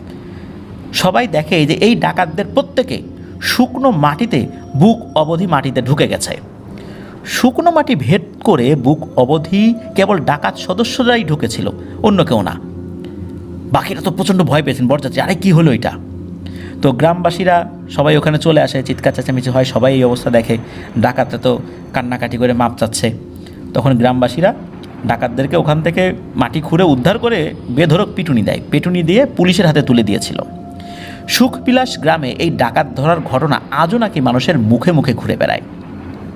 তবে সেদিনের পর আর কখনোই ওই বৃদ্ধাকে দেখা যায়নি। ময়না তার শ্বশুরবাড়িতে মান সম্মানের সাথে থাকবেন, এই জন্যই তার ভবিষ্যৎ জীবনের কথা ভেবে অনেক কথাগুলো ওইখানে তার শ্বশুরবাড়ির লোকজন কাউকে ওইভাবে জানান নাই। তারা কিছুটা জেনেছিলেন, কিন্তু আশেপাশের লোকজন তাদের আত্মীয় স্বজনদেরকে আর জানান নাই। কেবল বলা হয়েছিল যে ময়নাকে জিনে আসর করেছিল একবার, ব্যাস এতটুকুই। কিন্তু ময়না যে আসলে প্রেতকন্যা এটা কাউকে আর ওই শ্বশুরবাড়ির লোকজনের যারা আত্মীয়রা আছেন শ্বশুরবাড়ি থেকে আর কখনো জানান নাই। ময়না স্বাভাবিক 8-10 জন মানুষের মতোই জীবনযাপন করেছেন। ময়নার 3 জন সন্তান আছে, কিংবা আরও বেশিও থাকতে পারে। তবে সেই 3 জনের যে বংশধররা বর্তমানে রয়েছেন তাদের সম্পর্কে বিস্তারিত কোনো খোঁজ খবর জয় বড়ুয়া ভাই নিতে পারেননি, কারণ এটা অনেক আগের ঘটনা তো। আর ময়না এখনও জীবিত আছেন কি না এই বিষয়েও কোনো কিছু জানা যায়নি। তো এটি ছিল ঘটনা। প্রিয় লিসেনার্স, আসলেই এই ঘটনার মধ্যে আমরা একটা জিনিস দেখলাম, মানুষ হোক, প্রেত হোক, পিশাচ হোক, বাঘ হোক, সিংহ হোক, নিজের সন্তানের জন্য মা কিন্তু প্রাণ বিসর্জন দিতে প্রস্তুত থাকে। তা কিন্তু এই ময়নার ঘটনার মধ্য দিয়েই প্রমাণিত হলো। ময়নার মা একজন প্রেত পিশাচিনী হলেও নিজের সন্তানের ভালোর জন্য নিজের প্রাণকে বিসর্জন দিয়ে স্বাভাবিক মানব পরিবেশে যেন তার মেয়ে থাকতে পারে, 8-10টা মানুষের মতো বসবাস করতে পারে, সেই পরিস্থিতিটা তৈরি করে দিয়েছিলেন। প্রিয় লিসেনার্স, ঘটনাটি আসলে মন ছুঁয়ে যাওয়ার মতো। আমি জানি না আপনাদের কেমন লেগেছে, আশা করছি ভালো লেগেছে। ধন্যবাদ জানাচ্ছি আবারও জয় বড়ুয়া ভাইকে। প্রিয় লিসেনার্স, চলুন চলে যাব আমাদের এবারের এপিসোডের পরবর্তী আরও একটি নতুন ঘটনায়। প্রিয় লিসেনার্স, আসসালামু আলাইকুম।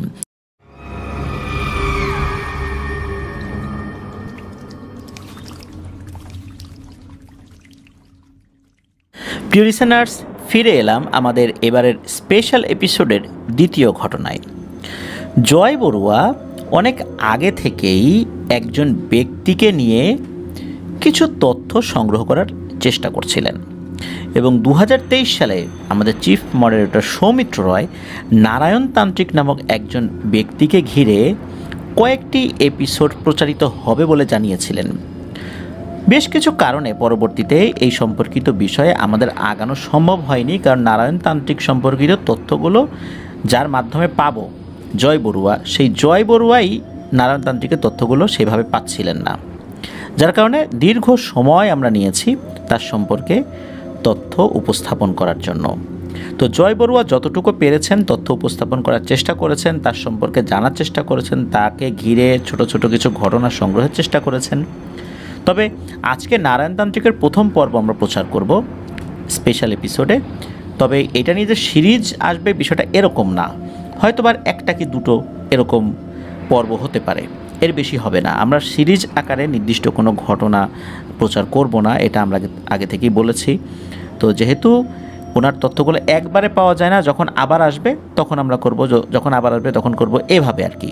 আর যদি কখনো নাই পাওয়া যায় করব না, এইভাবে আর কি। যদি তথ্য আমরা পাই তাহলে। তো চলুন, যতটুকু তথ্য নারায়ণতান্ত্রিকের পেয়েছেন জয় বড়ুয়া ভাই, তিনি আমাদেরকে দিয়েছেন, সেগুলো নিয়ে নারায়ণতান্ত্রিকের প্রথম পর্ব আপনাদের সামনে উপস্থাপন করার চেষ্টা করছি। ওনার পুরো নাম নারায়ণ চক্রবর্তী বাবু। বেশ অদ্ভুত আর দুর্ধর্ষ চরিত্র। এই ক্ষুদ্র জীবনে যতজন মানুষের সাথে এই জয় বড়ুয়া ভাই মিশেছেন, তাদের মধ্যে সবচেয়ে রহস্যময় মানুষ তিনি, এরকমটাই বলেছেন জয় বড়ুয়া ভাই। তো লিসেনারদের উদ্দেশ্যে কিছু প্রশ্নের উত্তর আগে থেকেই জয় বড়ুয়া ভাই দিয়ে রেখেছেন, সেটা বলছি যে আসলে নারায়ণতান্ত্রিকটা কে। নারায়ণতান্ত্রিক একজন সাধারণ মানুষ, যিনি একসময় তান্ত্রিক বা বৈদ্য ছিলেন এজন্যই বলা, কেননা বর্তমানে তিনি এসব তন্ত্রমন্ত্র আর চর্চা করেন না, কারণ পৃথিবীতে সব কিছুর একটা শেষ রয়েছে। নিজের সন্তান এবং নিজের শারীরিক অবনতির কারণে তিনি এই বিদ্যা থেকে পুরোপুরি সরে এসেছেন। নারায়ণতান্ত্রিককে ওনার নিজ এলাকায় কেউ তেমন একটা চিনতে পারেন না। এর কারণটা কি? কারণ হচ্ছে উনি প্রায় 8-9টা বিয়ে করেছেন, তারপর তন্ত্রমন্ত্র সাধনা আর কালো জাদুর জন্য নিজেকে আত্মীয় স্বজন থেকে দূরে রেখেছেন। এবার আসেন মূল ঘটনায় আসি। নারায়ণতান্ত্রিকের ছেলেবেলা এবং তান্ত্রিক বিদ্যা চর্চায় আগমন অনেক আগের কথা, সালটা ঠিক জানা যায় না। তৎকালীন কাঞ্চন জমিদারের রাজবৈদ্য ছিলেন রায়মোহন চক্রবর্তী। এই রায়মোহন ছিলেন নারায়ণতান্ত্রিকের দাদুর দাদু, বেশ নামডাক ছিল এই রায়মোহন কবিরাজের। সুতরাং বংশ পরম্পরায় নারায়ণতান্ত্রিকের দাদু দুর্গাচরণ চক্রবর্তী নিজেও কবিরাজি বিদ্যা রপ্ত করেছিলেন। সেই সাথে তিনি কালো জাদুর চর্চাও করতেন। দাদুর বিভিন্ন কাজকর্ম দেখে বেশ আনন্দ আর উৎসাহ পেতেন নারায়ণতান্ত্রিক। আর দাদুর প্রতি গ্রামের সবার ভক্তি, শ্রদ্ধা আর ভীতি দেখে নারায়ণতান্ত্রিক দাদুর মতোই কবিরাজ হবার ইচ্ছে পোষণ করতেন ছোটবেলা থেকেই। দাদু দুর্গাচরণ নিজেও নাতির এমন আগ্রহ দেখে খুশি হতেন। দাদু সব তান্ত্রিক কাজ খুব কাছ থেকেই দেখতেন, আর মূলত সেখান থেকেই তার হাতে খড়ি। কিন্তু মূল তন্ত্রমন্ত্র এবং কালো জাদু শিখেছেন তিনি ভারতের বিখ্যাত মন্ত্রপীঠ কামরূপ কামাখ্যা থেকে। সেখানে তিনি বেশ কিছু সাধকের শিষ্যত্ব গ্রহণ করেছিলেন, তার মধ্যে নারী সাধকই বেশি ছিল। একবার নারায়ণতান্ত্রিকের দাদু দুর্গাচরণ জিনে ধরা জটিল এক রুগীকে চিকিৎসা দেওয়ার সময় একটা কাজে অন্য রুমে গেলে ঘণ্টাখানেক পরে এসে দেখেন ওই রুগীটা চিকিৎসা নিয়ে চলে গেছেন। তিনি তো অবাক, এই রুগীকে চিকিৎসা দিল কে? তখন সেখানে উপস্থিত ছিলেন নারায়ণতান্ত্রিক। তিনি তার দাদুর প্রশ্নের উত্তর দিলেন। সেটা হলো, তিনি নাকি নিজেই সেই রোগীকে চিকিৎসা দিয়েছেন এবং রোগীকে ঔষধ দিয়ে বাড়িতে পাঠিয়েও দিয়েছেন। দাদু শুনে তো অবাক। সেই রোগীর যে সমস্যাটা ছিল সেটা মূলত ব্রহ্মীয় জিন, অনেকে ব্রহ্মদত্ত বলে, মানে ব্রহ্মদত্ত অনেকে নাম শুনেছেন, সেই ব্রহ্মদত্তর একটা সমস্যা ছিল এটার। এখন এই সমস্যার সমাধান করা কিন্তু কোনো সাধারণ মানুষের পক্ষে সম্ভব নয়। আর তার মধ্যে 10 বছর একটা ছেলে সেটা কিভাবে সম্ভব করলেন, যেখানে সাধকদেরই বছরের পর বছর লেগে যায় এই ব্রহ্মীয় জিনকে হাজির করে দর্শন পেতে।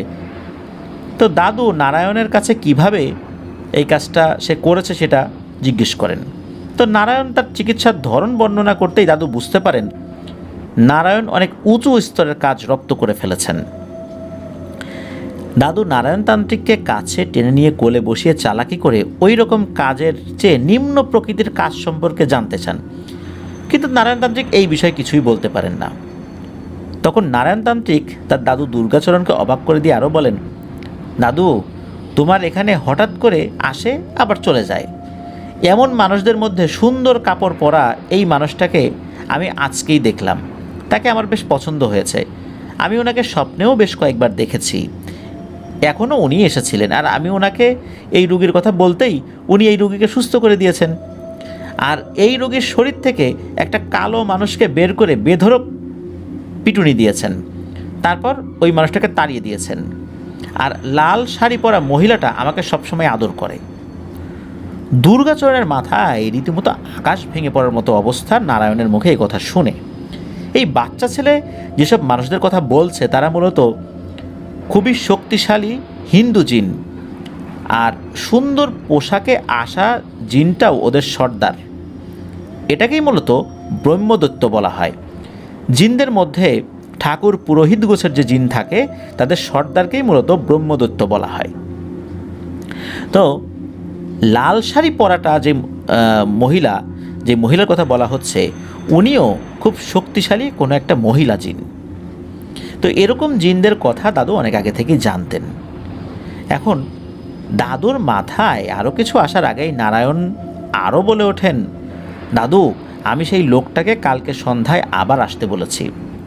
দাদুর বুঝতে বাকি রইল না নারায়ণ মন্ত্রবিদ্যায় ছোট ছোট প্রাথমিক কাজ শেখার আগে সরাসরি এই ব্রহ্মীয় জিনের সাথে মিশে গেছে। এটা তার জন্য যেমন সৌভাগ্যের ঠিক তেমন ভয়ঙ্কর পরিণতিরও ব্যাপার বটে।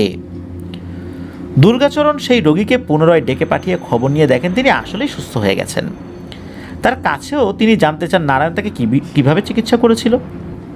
তখন সে বলে, নারায়ণ কোনো একটা অদৃশ্য সত্তার সাথে কথা বলা শুরু করতেই আমি জ্ঞান হারিয়ে ফেলি। পরে নারায়ণ আমাকে ডেকে হাতে কিছু ফল আর কলা দিয়ে বাড়িতে চলে যেতে বলে। আর আমি চলে যাই, আর আমি বাড়িতে গিয়ে দেখি সম্পূর্ণ সুস্থ। ওই ফলও খাই, আমি কলাও খাই, তারপর আরও সুস্থ লাগে। এই তো দিব্যি আছি, ভালোই। পরদিন সকাল থেকে দুর্গাচরণ বেশ আগ্রহ নিয়ে অপেক্ষা করছিলেন নারায়ণ কিভাবে ব্রহ্মীয় জিনকে ডাকে সেটা দেখার জন্য। এদিকে দুরন্ত নারায়ণ নিজের মতোই খেলায় মশগুল। বিকেল গড়িয়ে সন্ধ্যা। দুর্গাচরণ সন্ধ্যা আরতি বা বিবিধ দেবদেবীর পূজা অর্চনা করছিলেন পূজার ঘরে। কিছুক্ষণ পরে নারায়ণ সেখানে উপস্থিত হয়ে দাদুর পাশে বসে দাদুর পূজা পদ্ধতি দেখছিল। দাদুও পূজার আড়ালে নারায়ণকে খেয়াল করছিলেন। কিছুক্ষণ পর দাদু দেখলেন নারায়ণ দরজায় দাঁড়িয়ে কার সাথে যেন কথা বলছে। ঘাড় ঘুরিয়ে দাদু দরজার দিকে তাকিয়ে বাকরুদ্ধ হয়ে যান। বেশ সুন্দর সাদা পোশাকে তার পূজার রুমের সামনে দাঁড়িয়ে আছে সেই ব্রহ্মীয় জিন। সাধারণ মানুষের রূপে থাকায় নারায়ণ বেশ স্বভাবসুলভভাবে তার সাথে কথা বলে ঘরে ঢুকতে বলছিল। এক পর্যায়ে তাকে হাত ধরে টেনে রুমে ঢুকাতে দেখে দাদুর মূর্ছা যাওয়ার উপক্রম হয়। কোনো রকমে পূজাপাঠ শেষ করে তিনি ব্রহ্মীয় জিনকে উদ্দেশ্য করে সম্মান প্রদর্শন করেন এবং ঘরে আসন নিতে বলেন। এদিকে নারায়ণ তো মহা খুশি, সেজন্য তার বন্ধুকে বাড়িতে এনেছে। এরকমভাবে কতক্ষণ এটা কতক্ষণ ওটা খেতে দিতে চায় সেই ব্রহ্মীয় জিনকে। তো ব্রহ্মীয় জিন হেসে সব কিছুতেই হাত দেয়, কিন্তু খেতে চায় না। এদিকে দুর্গাচরণ চটজলদি ফুল, চন্দন ইত্যাদি নিয়ে সেই ব্রহ্মীয় জিনকে সম্মান দিতে থাকেন। হয়তো 10 থেকে 15 মিনিট ধরে এরকম করেন। তো ব্রহ্মীয় জিন হঠাৎ করে উধাও হয়ে যায়, আর নারায়ণ বলে ওঠে, আবার আসিও কিন্তু আমার সাথে দেখা করতে। এদিকে এই ঘটনা দেখে হতবিবল হয়ে বসে থাকেন দুর্গাচরণ। বাড়ির কাউকে বুঝতে দেন না কিছু, কিন্তু খুব তড়িঘড়ি করেই 2-1 দিনের মধ্যে নারায়ণকে দীক্ষা দেওয়া হয়।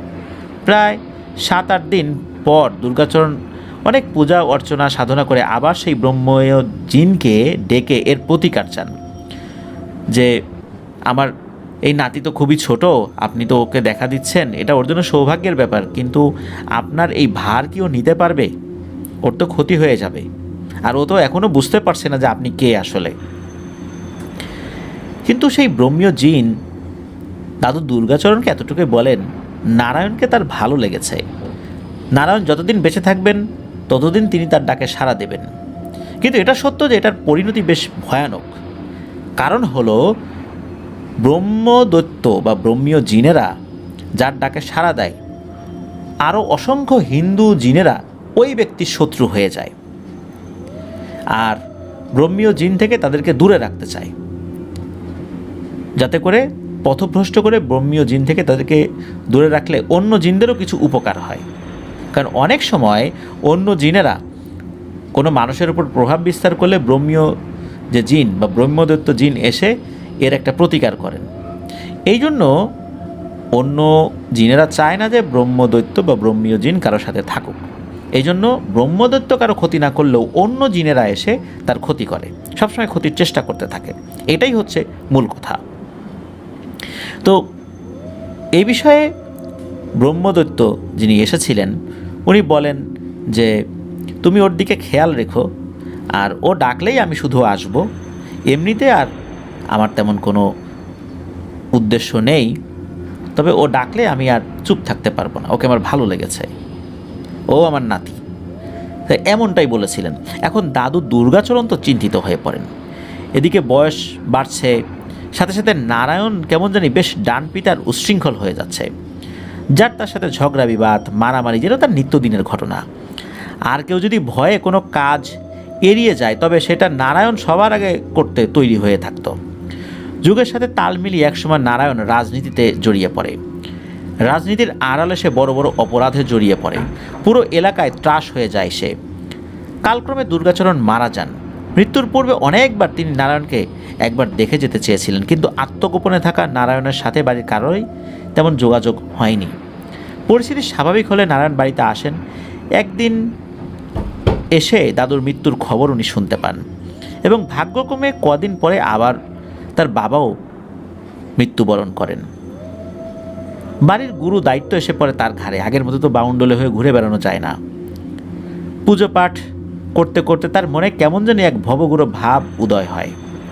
এদিকে তাকে বাড়িতে আটকে রাখার জন্য পারিবারিকভাবে বিয়ে করিয়েও দেওয়া হয়, কিন্তু পূজা পাঠ আর সাধনার আগ্রহ ধীরে ধীরে পুনরায় তার মধ্যে জাগ্রত হতে থাকে। হঠাৎ এক রাত্রে স্বপ্নে দেখেন সেই সুন্দর পোশাকধারী ব্রহ্মীয় জিনকে। অনেক বছর পর দর্শন পেয়ে তিনি ভয় পেয়ে যান, কিন্তু কেমন জানি উৎসুক হয়ে যান আবারও ধর্ম কাজে।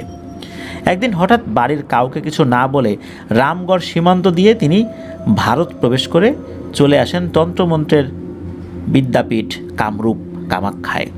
আর সেখানে শুরু হয় তন্ত্রমন্ত্র শিক্ষা। অনেক গুরুর শিষ্যত্ব গ্রহণ করেছিলেন তিনি। যেহেতু পারিবারিকভাবে এসব বিষয় আগে থেকে তিনি জানতেন, সেহেতু এসব কাজ শিখতে তার খুব একটা বেশি বেগ পেতে হয়নি। তবে ওখানকার তন্ত্র সাধনা নাকি খুবই অদ্ভুত। নারায়ণতান্ত্রিকের এক মহিলা গুরু একজন মহিলা রোগীর চিকিৎসা করছিলেন। সেই মহিলার সমস্যা ছিল তার সন্তান হতো না, এজন্য তার স্বামী তার উপর মনক্ষুণ্ণ।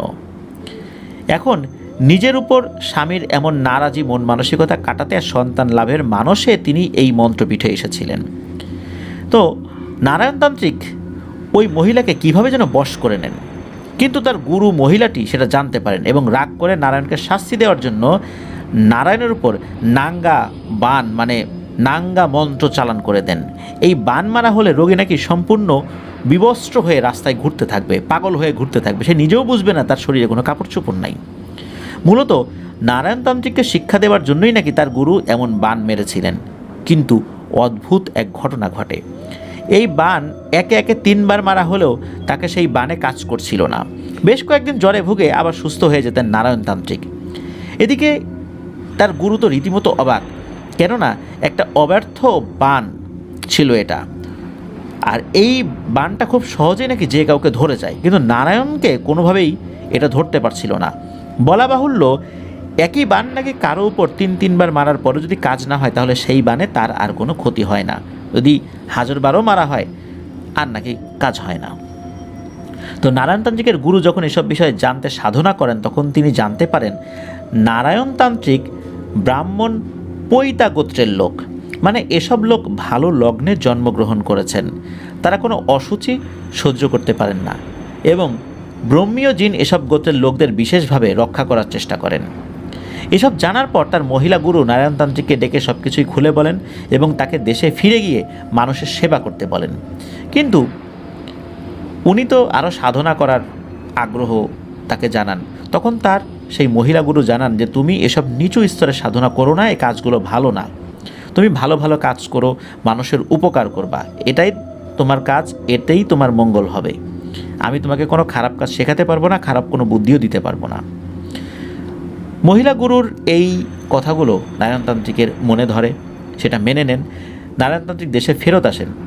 দেশে ফেরত আসার সময় তার সেই মহিলা গুরুর দেয়া কালো জাদুর কিছু ভয়ঙ্কর জিনিস, কিছু তাবিজের নকশা, কিছু পুঁথি, শকুনের মাথা, ছাগলের খুঁটি, বজ্রপাতের মাটি, বানরের মাথার খুলি, এই ধরনের বিচিত্র সমস্ত ভয়ঙ্কর জিনিসগুলো উপহার স্বরূপ তার সেই মহিলা গুরু নারায়ণতান্ত্রিককে দিয়েছিলেন।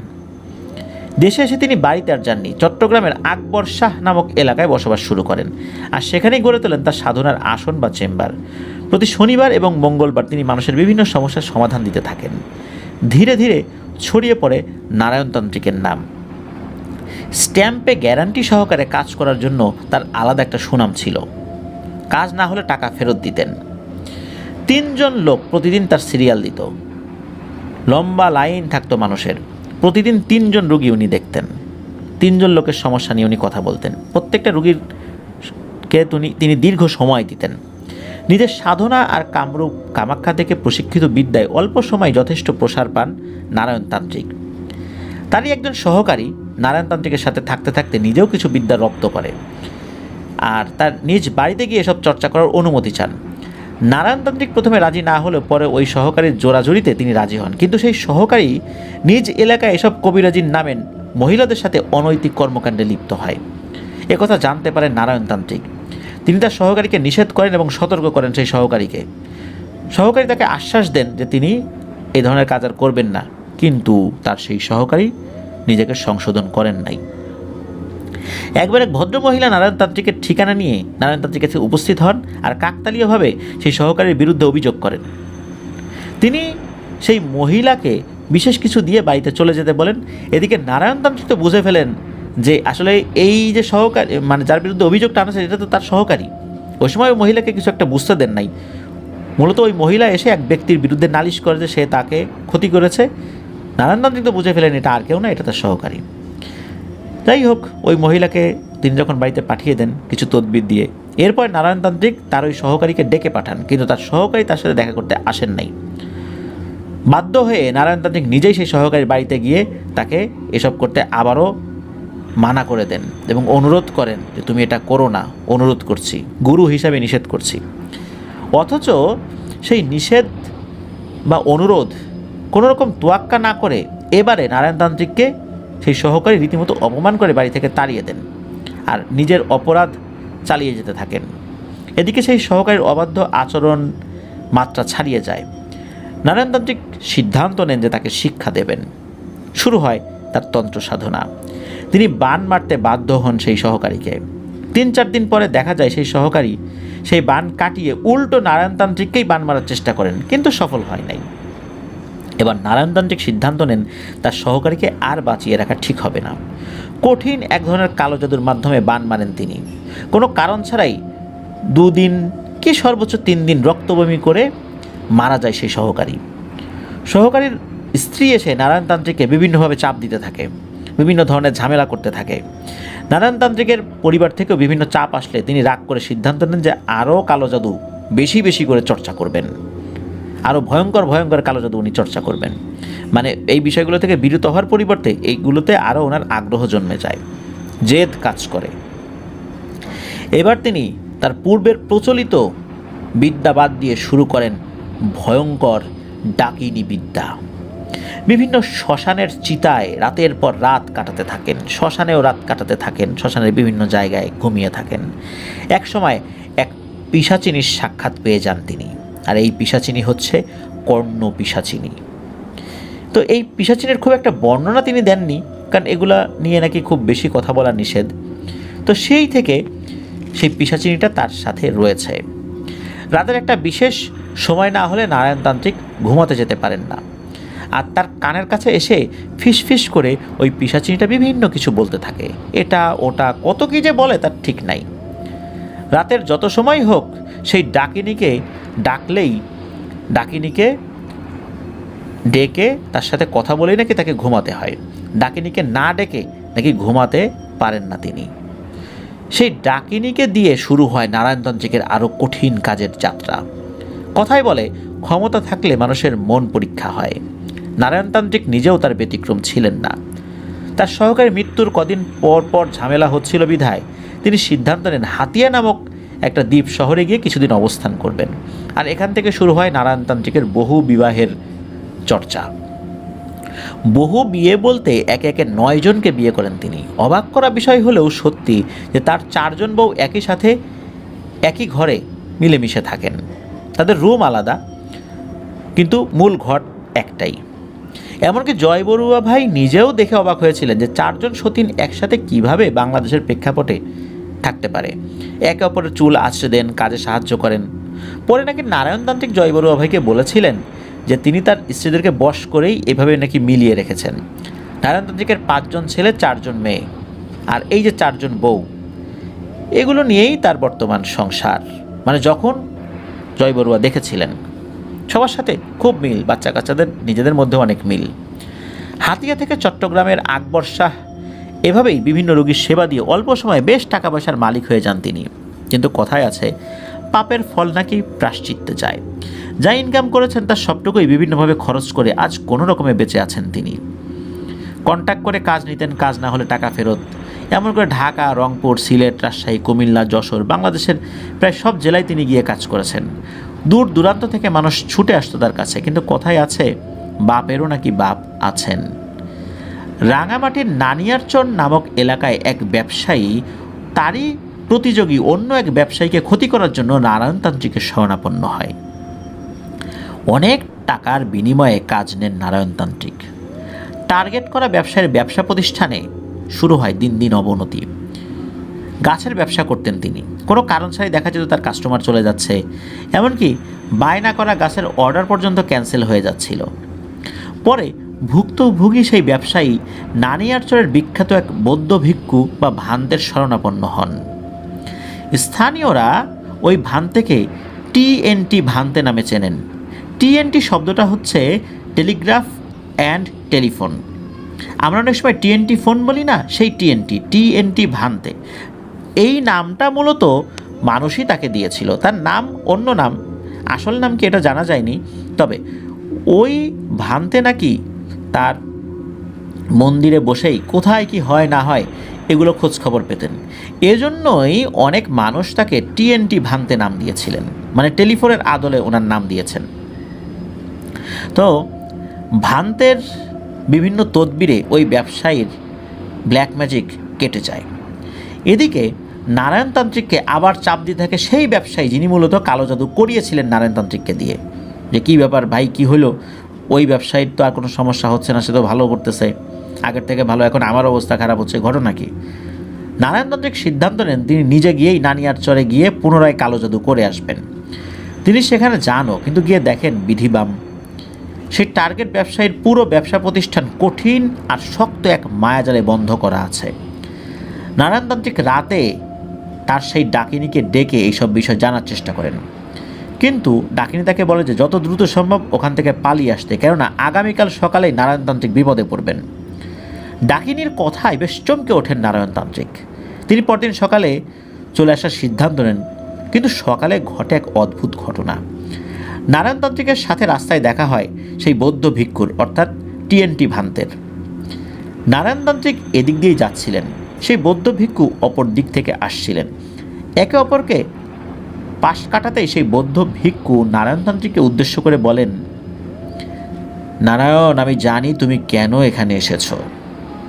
তুমি কিন্তু কাজটা ঠিক করছো না, আর তুমি আমার এলাকায় আর এসো না। এই এলাকার মানুষের কোনো ক্ষতি করার চেষ্টা করো না কালো জাদু করে, এটা কিন্তু আমি হতে দেব না আমি যতক্ষণ জীবিত আছি। বৌদ্ধ ভিক্ষুর কথায় নারায়ণতান্ত্রিক তো অবাক তো হয়েছেনই, হতভম্বও হয়েছেন। তাৎক্ষণিক সেই বৌদ্ধ ভিক্ষুর পায়ে ধরে ক্ষমা চান এবং বলেন, আপনি ক্ষমা না করা পর্যন্ত আমি পা ছাড়ব না, আপনি আমাকে ক্ষমা করেন। বৌদ্ধ ভিক্ষু নারায়ণতান্ত্রিককে তার বহু বিবাহ সহ বিভিন্ন ধরনের কথা একে একে বলতে থাকেন।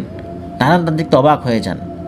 নারায়ণতান্ত্রিক এইভাবে অবাক হন যে তিনি যেই জিনিসগুলো কাউকে বলেন নাই, একান্তই তার মধ্যে ছিল, সেগুলোও ওই বৌদ্ধ ভিক্ষু বলে যাচ্ছেন।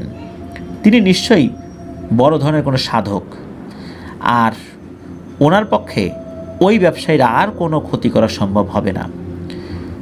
আর ওই বৌদ্ধ ভিক্ষু নারায়ণতান্ত্রিকের এই ক্ষমা চাওয়া দেখে তাকে ক্ষমা করে দেন। বৌদ্ধ ভিক্ষু থেকে ক্ষমা নিয়ে এবং বিদায় নিয়ে চলে আসেন নারায়ণতান্ত্রিক। সেই থেকে ওই বৌদ্ধ ভিক্ষুকে উনি নিজের গুরু বলেই মানেন, এবং ওই বৌদ্ধ ভিক্ষু যতদিন জীবিত ছিলেন ততদিন যে কোনো জটিল সমস্যায় নিজে যদি কোনো না পারতেন, তাও ব্ল্যাক ম্যাজিকের আশ্রয় নিতেন না, ওই বৌদ্ধ ভিক্ষুর শরণাপন্ন হতেন যে এই কাজটা কীভাবে সমাধান করা যায়, গুরু আপনি বুদ্ধি দেন, আপনি যেভাবে বলবেন আমি ওভাবেই করব। তখন তার কাছ থেকে পরামর্শ নিয়ে কাজ করতেন। তো এদিকে নিজের চেম্বার উনি চালু রেখেছিলেন। একবার চট্টগ্রামের পাহাড়তলী রেলওয়ে পুলিশের এক বড় অফিসারের মেয়েকে জিনে আসর করে। সুস্থ একটা মেয়েকে হঠাৎ করেই জিনে আসর করার কারণে তার মধ্যে পাগলামি আচরণ দেখা যায়। মাঝে মাঝে পাগলামির মাত্রা ছাড়িয়ে যেত। অনেক ডাক্তার কবিরাজ দেখানো হয়, কিন্তু কোনো সমাধান হয় না। পুলিশের এক সোর্সের মাধ্যমে তিনি খবর পান নারায়ণতান্ত্রিকের। দেরি না করে মেয়েকে নিয়ে আসেন নারায়ণতান্ত্রিকের চেম্বারে। রুগীকে দেখেই নারায়ণতান্ত্রিক রুগীর সুস্থ থাকার সবশেষ সময় কোথায় কোথায় গিয়েছে সেটা জানতে চান। তিনি জানতে পারেন পাহাড়তলী রেলওয়ে মাঠে বিকেলে খেলা শেষ করে বাসায় এসেই পাগলামি শুরু হয় এই মেয়ের। নারায়ণতান্ত্রিক বুঝতে পারেন অশুভ কিছু তার পিছু নিয়েছে। রুগীকে ওই দিনের মতো ঝাড়ফুঁক করে বাড়িতে পাঠিয়ে দেন এবং তিনি তাদেরকে কথা দেন পরদিন বিকেলে তিনি ওই রুগীর বাড়িতে যাবেন, মানে ওই পুলিশ অফিসারের বাড়িতে যাবেন। ওই দিন রাতে সেই পিশাচিনীর কাছ থেকে সমাধান জেনে নেন তিনি। রুগীর বাসায় যাবার আগে সেই মাঠ ঘুরে যান নারায়ণতান্ত্রিক, যেই মাঠের ওইখান থেকে এই মেয়েটার সমস্যা হয়েছিল। অনেক পুরনো কিছু তেঁতুল গাছ দেখে তিনি নিশ্চিত হন এখান থেকেই অশুভ কিছু একটা মেয়েটার পিছু নিয়েছে। রোগীর বাসায় নারায়ণতান্ত্রিক ঢোকার সাথে সাথেই সেই মেয়েটা চিৎকার চেঁচামেচি শুরু করে দেয় এবং এত জোরে চিৎকার করছিল যে একটা সময় তার গলা দিয়ে রক্ত বেরিয়ে আসে। এই ঘটনা দেখে সেই পুলিশ কর্মকর্তা আর তার স্ত্রী হাউমাউ করে কেঁদে ওঠেন। নারায়ণতান্ত্রিক তার নিজের রিচুয়াল শুরু করেন। একটা নির্দিষ্ট সময় রোগীর শরীরে হাজির হয় সেই অদৃশ্য সত্তা, এক বৃদ্ধা মহিলা জিন। নারায়ণতান্ত্রিক তাকে জিজ্ঞেস করে, কেন তুমি এই মেয়ের উপর ভর করেছ? তখন সেই মহিলা এক অদ্ভুত তথ্য দেয়। তখন সেই মহিলা জিনটা বলে যে অল্প বয়সী, বিশেষ করে বয়সন্ধিকালের কোনো মেয়ের শরীরে সে যদি 41 দিন থাকতে পারে তাহলে নাকি সে আবার যুবতী হয়ে উঠতে পারবে, তবে এই মেয়েটা মারা যাবে। তার কথা শুনে নারায়ণতান্ত্রিক অবাকও হন এবং খুব ক্ষুব্ধও হন, কারণ সে নিজে যুবতী হওয়ার জন্য এই মেয়ের শরীরে 41 দিন থাকবে আর এই মেয়েটার ক্ষতি হবে, মারা যাবে, এটা তো হতে পারে না। তিনি সেই জিনটাকে ভালোই চলে যেতে বলেন, কিন্তু ওই জিনটা তো রাজি হয় না। ওই জিনটা বলে যে অনেক খোঁজাখুঁজি করার পর বিশেষ লগ্নে জন্ম নেয়া এই বয়সন্ধিকালের মেয়েটাকে পেয়েছি, এটাকে তো আমি ছাড়বো না। অনেক সাধনার ফসল এই মেয়েটাকে খোঁজা, মেয়েটাকে খুঁজে পাইছি আমি তো যাব না। উপায়ন্তর না দেখে মাগরিবের আজানের পর নারায়ণতান্ত্রিক তার সেই পিশাচিনীকে ডাকেন। আসার পরে বাসার মধ্যে তুমুল বাতাসের আগমন হয়, উপস্থিত সবার চোখ তো চরক গাছ হয়ে যায়। জিন ভূতে অবিশ্বাসী পুলিশ কর্মকর্তা নিজেও খুবই অবাক হন, ভয়ও পান। তিনি খেয়াল করেন একটা বাতাস যেন আর একটা বাতাসকে সেই রুমের মধ্যে তাড়িয়ে বেড়াচ্ছে। কি ভয়ঙ্কর আর অদ্ভুত! শা শা শব্দে পুরো ঘরের জিনিসপত্র এলোমেলো হয়ে যাচ্ছে। এদিকে রুগীর কিন্তু অজ্ঞান হয়ে যাওয়ার মতো অবস্থা, অজ্ঞান হয়েই যায়। একটা সময় মনে হলো ঘরের জানালা দিয়ে শা করে বেরিয়ে গেল একটা বাতাস, এরপরে আর একটা বাতাস।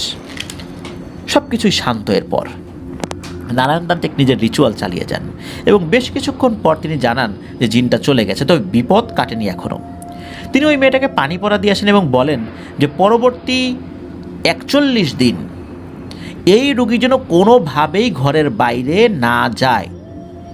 যেহেতু বিল্ডিং করা ঘর, ফ্ল্যাট বাড়ি, সুতরাং তার বাড়ির বাইরে যাওয়ার প্রয়োজন নাই। যদি রোদ শরীরে লাগাতেই হয় সে বারান্দায় যেতে পারে বড়জোর, কিন্তু বাড়ির বাইরে নয়। কারণ আরও 41 দিন সে ঝুঁকির মধ্যে আছে, কারণ আরও 41 দিনের মধ্যে ওই জিনটা তার উপর আক্রমণ করতে পারে। তো 41 দিনই আসলে সে ঘরের মধ্যে ছিল। মেয়েটা সুস্থ হয়ে যায়। সেই পুলিশ কর্মকর্তা অত্যন্ত কৃতজ্ঞ চিত্তে নারায়ণতান্ত্রিককে সম্মান জানান, কিন্তু সেই বৃদ্ধা জিনটা নাকি আজও মাঝে মাঝে নারায়ণতান্ত্রিককে খুব বিরক্ত করে।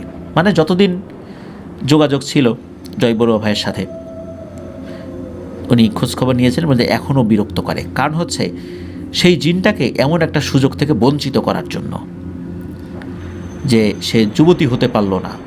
নারায়ণতান্ত্রিক শেষ মুহূর্তে এসে সমস্যা সৃষ্টি করে দিল। নারায়ণতান্ত্রিকের তথ্যগুলো আজকের পর্বে এ পর্যন্তই থাকবে। প্রিয় লিসেনার্স, একটা কথা, সেটা হচ্ছে আমরাও কিন্তু জানি জিনেরা মৃত্যুর পূর্বে যুবক হতে পারে, যুবতী হতে পারে, মহিলারা যুবতী হতে পারে, পুরুষরা যুবক হতে পারে, কিন্তু এটা আসলে সবাই কি পারে? এটার পদ্ধতিটা কি? নাকি এমনি এমনি যুবক যুবতী হয়ে যায়? তবে এই ঘটনার এই অংশের মাধ্যমে অদ্ভুত যেই তথ্যটা জানলাম যে এই যে দুষ্টু পিশাচিনী গোত্রের জিনেরা, এরা যুবক বা যুবতী হওয়ার জন্য ভয়ঙ্কর কিছু কাজ করে, যেই কাজের ফলশ্রুতিতে একটা মানুষ মারা যায়, কিন্তু ওরা নতুন করে যুবক বা যুবতী হতে পারে। এই বিষয়টা আসলে আমার ওইভাবে জানা ছিল না। এমনকি নারায়ণতান্ত্রিক নিজেও নাকি ওই বিষয়টা ওই সময়ের জন্য প্রথম জেনেছিলেন। নারায়ণতান্ত্রিকের রহস্যময় জীবন আপনাদের কেমন লাগছে? নারায়ণতান্ত্রিকের সাথে ঘটে যাওয়া আরও কিছু ঘটনা নিয়ে ইনশাল্লাহ আসব পরবর্তী অন্য কোনো একটা পর্বে। আজকে তো নারায়ণতান্ত্রিকের পরিচয় পর্ব আমরা পেলাম, আর নারায়ণতান্ত্রিক এখন যে কোথায় আছেন এটা কিন্তু জানেন না। উনি জীবিত আছেন না মারা গেছেন এটা জয় বড়ুয়া ভাই বলতে পারে না। এই জন্য আমরা বিনীতভাবে অনুরোধ করব, আপনারা কেউ এই বিষয়ে আমাদেরকে নক করবেন না যে নারায়ণতান্ত্রিক কোথায় থাকেন, তার কাছে যাওয়ার উপায় কী, এই বিষয়ে আমরা কোনো তথ্য দিতে পারবো না। আর এটাও বলছি যে উনি কিন্তু ব্ল্যাক ম্যাজিকের মাধ্যম দিয়েই কাজগুলো করে থাকেন। যারা এই কাজগুলো করেছেন, যারা এই ব্ল্যাক ম্যাজিকের আশ্রয় নিয়েছেন, ভালোর জন্যই হোক আর খারাপের জন্য হোক, তারা কিন্তু অবশ্যই শিরকে লিপ্ত হয়েছেন, এটা কিন্তু আমি বারবার বলছি।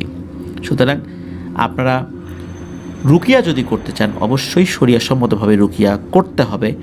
এছাড়া ভিন্ন পদ্ধতিতে গেলে অবশ্যই শিরক হবে এবং ঈমান চলে যাওয়ার সম্ভাবনাটা খুবই প্রবল থাকে। আল্লাহ আমাদেরকে হেফাজত করুন। আর ঘটনাগুলো যেহেতু ভিন্ন ধর্মের, ভিন্ন গোত্রের, ভিন্ন সংস্কৃতির, সেই অর্থে আমরা উপস্থাপন করছি। বিষয়গুলো আপনারা সেভাবেই দেখবেন। ভিন্ন সংস্কৃতির সাথে পরিচয় করে দিচ্ছি যে সেখানে কী ধরনের ব্যাপারগুলো হয়, তারা কিভাবে কাজগুলো করেন, সেইগুলো জানানোর জন্যই মূলত নারায়ণতান্ত্রিকের ব্যাপারটা উপস্থাপন করলাম। প্রিয় লিসেনার্স, চলুন আমরা চলে যাব আমাদের এবারের এপিসোডের পরবর্তী আরও একটি নতুন ঘটনায়। আর এই ঘটনাটি থাকবে একটি জায়গা কেন্দ্রিক, এই জায়গার ইতিহাস কেন্দ্রিক। আর সেই জায়গাটা আপনারা গুগলে সার্চ দিলেও পেয়ে যাবেন। চলুন এপিসোডটা শুরু তো করেছি, তবে এই এপিসোডের এই গল্পে আপনারা ভিন্নধর্মী এক ইতিহাস সম্পর্কে জানবেন। কেন ওই এলাকার নাম নির্দিষ্ট একটি নামে নামকরণ করা হলো, আজও সেখানে যেতে পারবেন, সেই গ্রামের নাম ওই রকমই রয়েছে। প্রিয় লিসেনার্স, ফিরে এলাম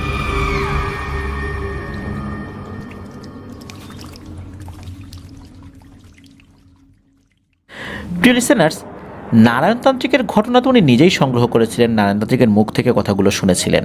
কিন্তু এখন যে ঘটনাটি বলবো এটি একটি ঐতিহাসিক ঘটনা। এই ঘটনার বিভিন্ন প্রেক্ষাপটগুলো সংগ্রহ করা, সেগুলোর সত্যতা নিশ্চিত করা খুবই দুরূহ এবং জটিল। কারণ হচ্ছে এই ঘটনার সালটা অজানা, কখন হয়েছিল এটা জানা যায় না। আর যে নামগুলো বলা হবে এখন, এই নামগুলো ছদ্মনাম।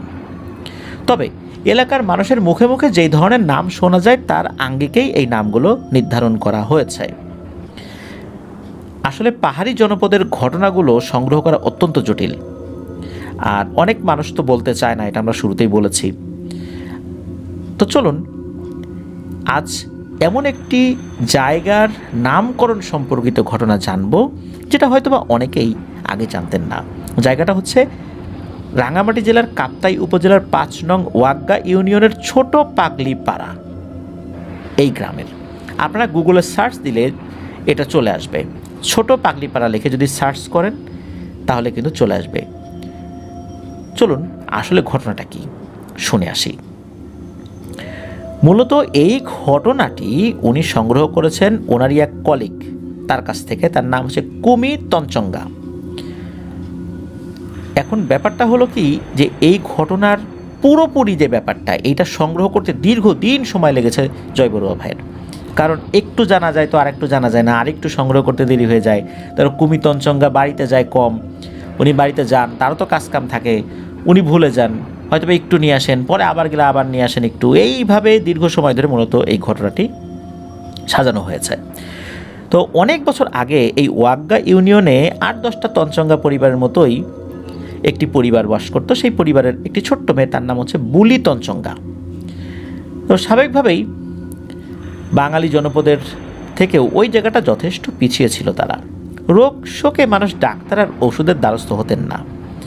অবশ্য তাদের অসুখ বিসুখ এমনিতেই ভালো হয়ে যেত, আর যদি রোগ বালাই হতোই তারা বৈদ্য বা কবিরাজি চিকিৎসার মাধ্যমেই নিজেদের ট্রিটমেন্টগুলো চালানোর চেষ্টা করতেন। আর ওখানে লোকাল কবিরাজ থাকতো, বৈদ্য থাকতো, তাদের কাছে যেতেন অসুখ বিসুখে।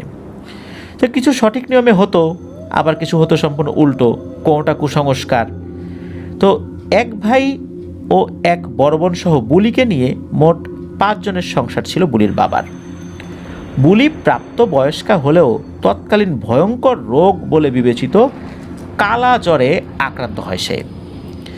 জ্বরের ঘোরেই সে পাগলামি শুরু করে। যথারীতি স্থানীয় ওঝা বৈদ্যের মাধ্যমে শুরু হয় চিকিৎসা।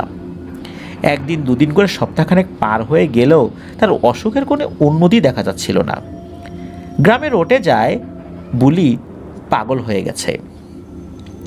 বাড়ির ছোট মেয়ে ছিল বলেই কি না তার নাম রটে যায় ছোট পাগলি।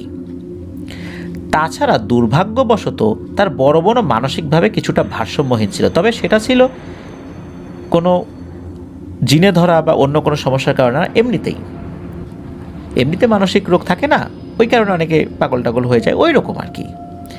এদিকে ওই যে বৈদ্যকে নিয়ে আসা হয়েছে, ওই বৈদ্য বুলিকে পানি পান করতে নিষেধ করেছেন। এখন পানি পান করতে নিষেধ করেছেন, তার পরিবারের লোকজনও পানি আর তাকে দেয় না, মানে বুলিকে দেয় না। ওই কবিরাজ বা বৈদ্য বলে দেয় যে তিনি না বলা পর্যন্ত যেন এই বুলিকে পানি না দেওয়া হয়। কথা মতো কাজ হলো, অসুস্থ বুলিকে পানি না দিয়ে কষ্ট দেওয়া শুরু হয়। বিভিন্ন লতাপাতার ধোয়া, রস ইত্যাদি দিয়ে চিকিৎসা চলছিল বেচারির। দিনরাত প্রচণ্ড আকুতি ভরে এসে সবার কাছে পানি চাইতো, কিন্তু কেউই বৈদ্যের কথার অবাধ্য হয়ে তাকে পানি দিত না। এমনকি এক পর্যায়ে তাকে বেঁধেও রাখা হয় সেজন্য পানি নিয়ে খেতে না পারে। সম্ভবত পানির অভাবে আর কালাজ্বরের কারণেই কি না, বেশ কষ্টে ধুকে ধুকে 3-4 দিন পরেই বেচারি বুলি মারা যায়।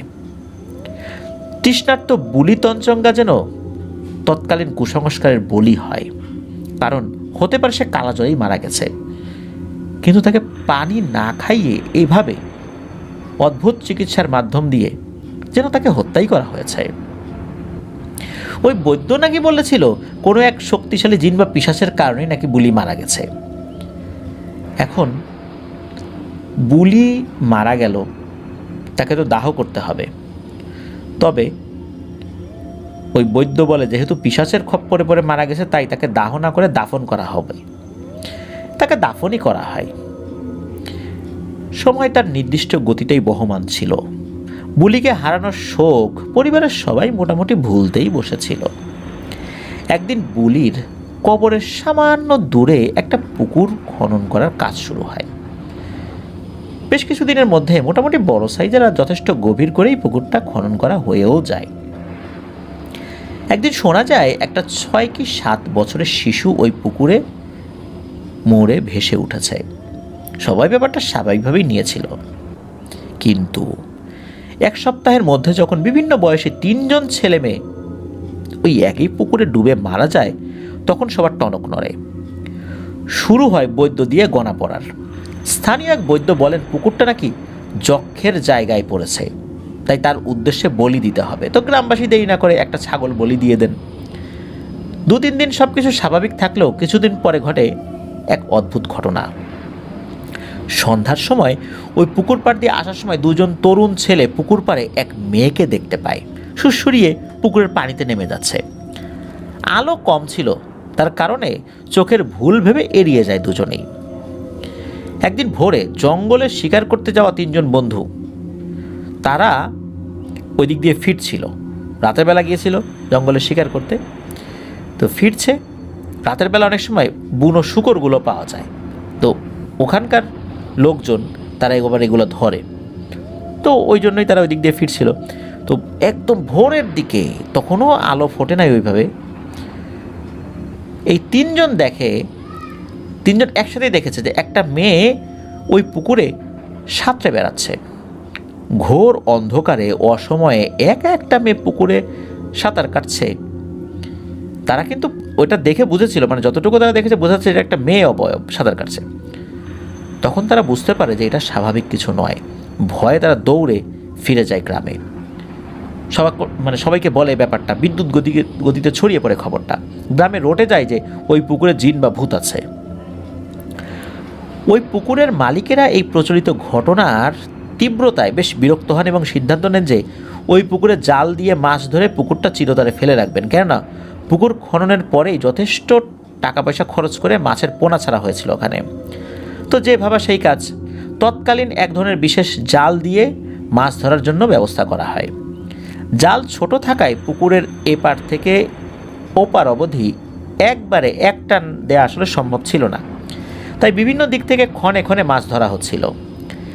স্বাভাবিকভাবেই মাছ ধরা দেখতে ভিড় জমায় গ্রামের লোকজন। তাছাড়া যেহেতু ওই পুকুর নিয়ে কৌতূহল আর রহস্য তো ছিলই, তাই উপস্থিতির সংখ্যাটাও ছিল চোখে পড়ার মতো। রহস্যময় পুকুরও যেন উৎসুক জনতার মাঝে তৃষ্ণা পূরণে সচেষ্ট ছিল। জালটার এক পর্যায়ে জালের সাথে ওই পুকুর থেকে উঠে আসে একটা মানুষের বহু পুরনো একটা শার্ট আর একটা প্যান্ট। এই ধরনের শার্ট এখন কেউ পরেও না, ওই জামানার কথা বলতেছি, যে যদিও সময়টা অজানা, কমপক্ষে 100 বছরের উপরে তো হবেই, বা এরকম কিছু একটা হবে। তো ওই সময় ওই ধরনের শার্ট কেউ পরতো না, আর প্যান্ট। তো অবাক করা বিষয় হলো ওই শার্ট প্যান্ট কিন্তু একেবারেই দলা মোচড়ানো অবস্থায় ছিল না। পানির নিচে থাকলে কিন্তু কেমন হয়ে যায় না, ওই রকম না, মনে হচ্ছে কোনো মানুষ এসব পরে শুয়ে আছে। প্যান্ট শার্ট মানুষ যেভাবে পরে থাকে না, শার্টের বোতামগুলো লাগানো, প্যান্ট পরিপাটিভাবে তার প্রত্যেকটা হুকগুলো লাগানো, চেইন লাগানো, মনে হচ্ছে ওই রকম একই সাথে শার্ট প্যান্ট উঠে এসেছে। এই ব্যাপারটা অস্বাভাবিক, কেননা এই অঞ্চলে যেখানে পাহাড়ি জনগোষ্ঠী থাকে তারা কিন্তু এরকম শার্ট প্যান্ট পরে না। আর পুকুরটা খনন করার পর এখানে এইভাবে শার্ট প্যান্ট কে রেখে যাবে? পানির নিচে ভিজে আছে, অথচ এই জিনিসটা কোথাও কোনো মসৃণ নাই, কিচ্ছু নাই, মনে হচ্ছে আয়রন করা, একদম ইস্ত্রি করা শার্ট প্যান্ট। কোনো রংটাও চটে যায় নাই বলে মনে হচ্ছে। তবে হ্যাঁ, শার্ট প্যান্ট পুরনো, এটা বোঝা যাচ্ছে। আসলে পাহাড়ি জনগোষ্ঠীর কাছে তো শার্ট প্যান্ট একটা দুর্লভ পোশাক, কিন্তু এখানে এটা কিভাবে এলো? আর এটা এমনভাবে রয়েছে শার্ট প্যান্ট একসাথে, মনে হচ্ছে কোনো মানুষ এটা গায়ে দিয়ে রয়েছে। আর অদ্ভুত ব্যাপার আরও ছিল, এটা আমরা আসছি আস্তে আস্তে, ঘটনার ভেতরে গিয়ে জানতে পারবো। হঠাৎ করে এই শার্ট প্যান্ট পুকুরের নিচ থেকে উঠে আসা দেখে, মানে জালে বেঁধে এসেছে, এটা দেখে উপস্থিত জনতার মধ্যে কিন্তু ভয় শুরু করে, মানে ভয়ের উপস্থিতি শুরু হয়ে যায়। মানুষ চিন্তা করে, সর্বনাশ, নিশ্চয়ই কোনো ভয়ঙ্কর জিনিস এখানে আছে। শার্ট প্যান্ট কোত্থেকে এলো? উপস্থিত জনতা কিন্তু আস্তে আস্তে ওখান থেকে চলে যেতে থাকে। ওই পুকুরের রহস্য আরও ঘনীভূত হতে থাকে। তো পুকুরের মালিক ওই শার্ট প্যান্টকে কী করে, জাস্ট ছুঁড়ে ফেলে দিতে বলে। তখন ওই জেলেরা কী করে, ওই শার্ট প্যান্ট ছুঁড়ে ফেলে দেয়। তা কাকতালীয়ভাবে এমনভাবে ছুঁড়ে ফেলেছে যেদিকে মূলত ওই বুলি তঞ্চঙ্গার কবরস্থান, বা যেখানে কবর দেওয়া হচ্ছে ওইখানে, ওই কবরের পাশে গিয়ে ওটা পড়ে। আর সব কিছু স্বাভাবিকভাবেই চলছিল। জাল টাল টেনে তো মাছ তুলে ফেলা হয় ওখান থেকে, যারা মাছ ছেড়েছিল আর কি। তো পারতপক্ষে গ্রামবাসী ওই পুকুরের রাস্তা মারাতো না, খুব জরুরি দরকার ছাড়া। আর যারা ওইদিকে যেত, পুকুরের রাস্তাটি একটু শর্টকাট রাস্তা, তো নেহাত বাধ্য হয়ে কম বেশি লোকজন ওদিক দিয়ে যেত, কিন্তু রাতের বেলা পারতপক্ষে যেতই না, গেলেও একা কেউ যেত না। এদিকে গ্রামের কয়েকজন ব্যক্তি, সুধীর, রজত এবং জীবন, এটা ছদ্মনাম, কারণ ওই সময়ে এক্স্যাক্ট নামগুলো জানা যায় না, এই জন্য ঘটনার ধারাবাহিকতা রক্ষা করার জন্য আমাদের এই নামগুলো দিতে হয়েছে, যেটা জয় বড়ুয়া ভাই নিজেই ওনার জায়গা থেকে যেই নামগুলো একটু মিল পাওয়া যায় কোনোভাবে, সেভাবে মিলিয়ে দিয়েছেন আর কি। তো এই যে সুধীর, রজত, জীবন, তঞ্জঙ্গা, তো ওই গ্রামে তিনজন যুবক, তারা সবাই একে অপরের বন্ধু ছিল। পরিবারের সাথে চাষাবাদ, বন্য পশু শিকার করেই তাদের জীবন চলত। একদিন রজত, তঞ্চঙ্গা তাদের জমিতে হাল দিয়ে বাড়িতে ফিরছিল। দুপুরের সময় হয়, মোটামুটি নির্জন ছিল পরিবেশ। দিনের বেলা শর্টকাট পথে সে বাড়িতে ফিরছিল। ওই পুকুরে আসার পরেই সে অনেকটা তারই সমবয়সী একটা মেয়েকে দেখতে পায়, ওই পুকুরের পাড়ে বসে কাঁদছে। অপরিচিত মেয়ের কান্নার কারণ জিজ্ঞেস না করে সে পাশ কাটিয়ে চলে যাচ্ছিল। এমন সময় একটু দূরেই যেদিকে ওই কাপড় চোপড়গুলো ফেলে দেওয়া হয়েছিল, সেদিকে দেখে শার্ট প্যান্ট পরিহিত এক মানুষ পকেটে হাত দিয়ে দাঁড়িয়ে আছে এবং ওই মেয়েটার দিকে তাকিয়ে আছে। হঠাৎ বাবুর পোশাকে কোনো মানুষকে দেখে রজত, তঞ্জঙ্গা একটু ঘাবড়ে যায়। সে ভাবতে থাকে, আরে এই বাবু সাহেব আবার এখানে কোত্থেকে এলো, আর সে বা এখানে কী করছে এই পাহাড়ি এলাকায়? এইসব চিন্তা করতে করতে ওই জায়গাটা পার হয়েই সে চলে এসেছিল। পেছনে ফিরে তাকিয়ে দেখে ঠিক একইভাবে দাঁড়িয়ে আছে ওই লোকটা। তো রজত, তঞ্জঙ্গা বাড়িতে চলে আসে।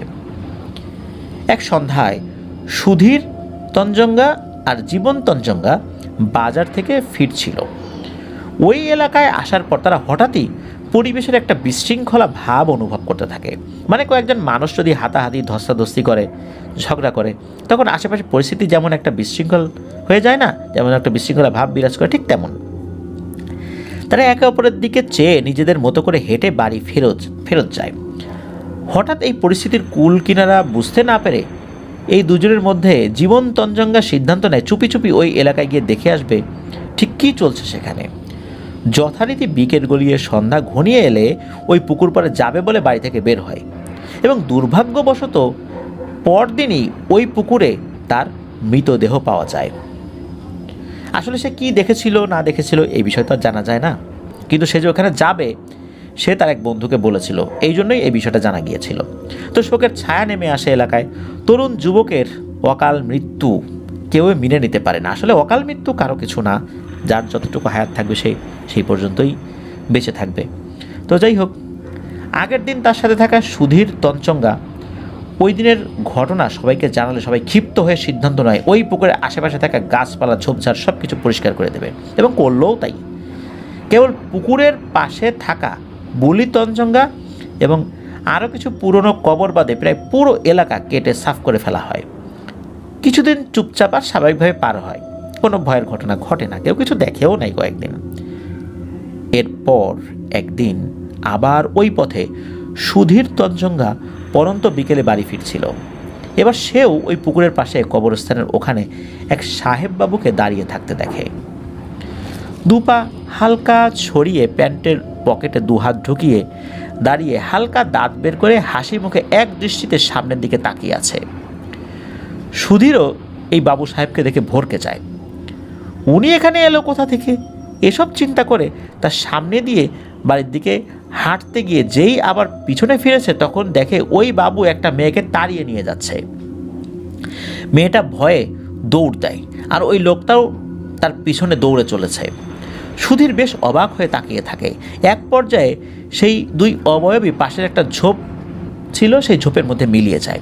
সুধীর বেশ কিছু চিন্তা করে পুনরায় বাড়ির দিকে চলে যায় এবং গিয়ে এসব ঘটনা বলতে থাকে। তার কথা একটা সময় ওই বাবু সাহেবকে দেখতে পাওয়া রজত তঞ্চঙ্গার কানে যায়। সেও তার দেখা ওই বাবু সাহেবের বর্ণনা দেয়। সুধীর আর রজতের বর্ণনা একইভাবে মিলে যায়।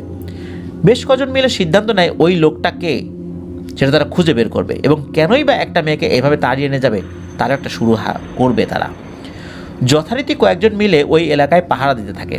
প্রথম প্রথম কেবল দিনে পাহারা দিলেও সিদ্ধান্ত হয় রাতেও পাহারা দিবে সবাই মিলে, কিন্তু বিপত্তি বাধে ওখানেই।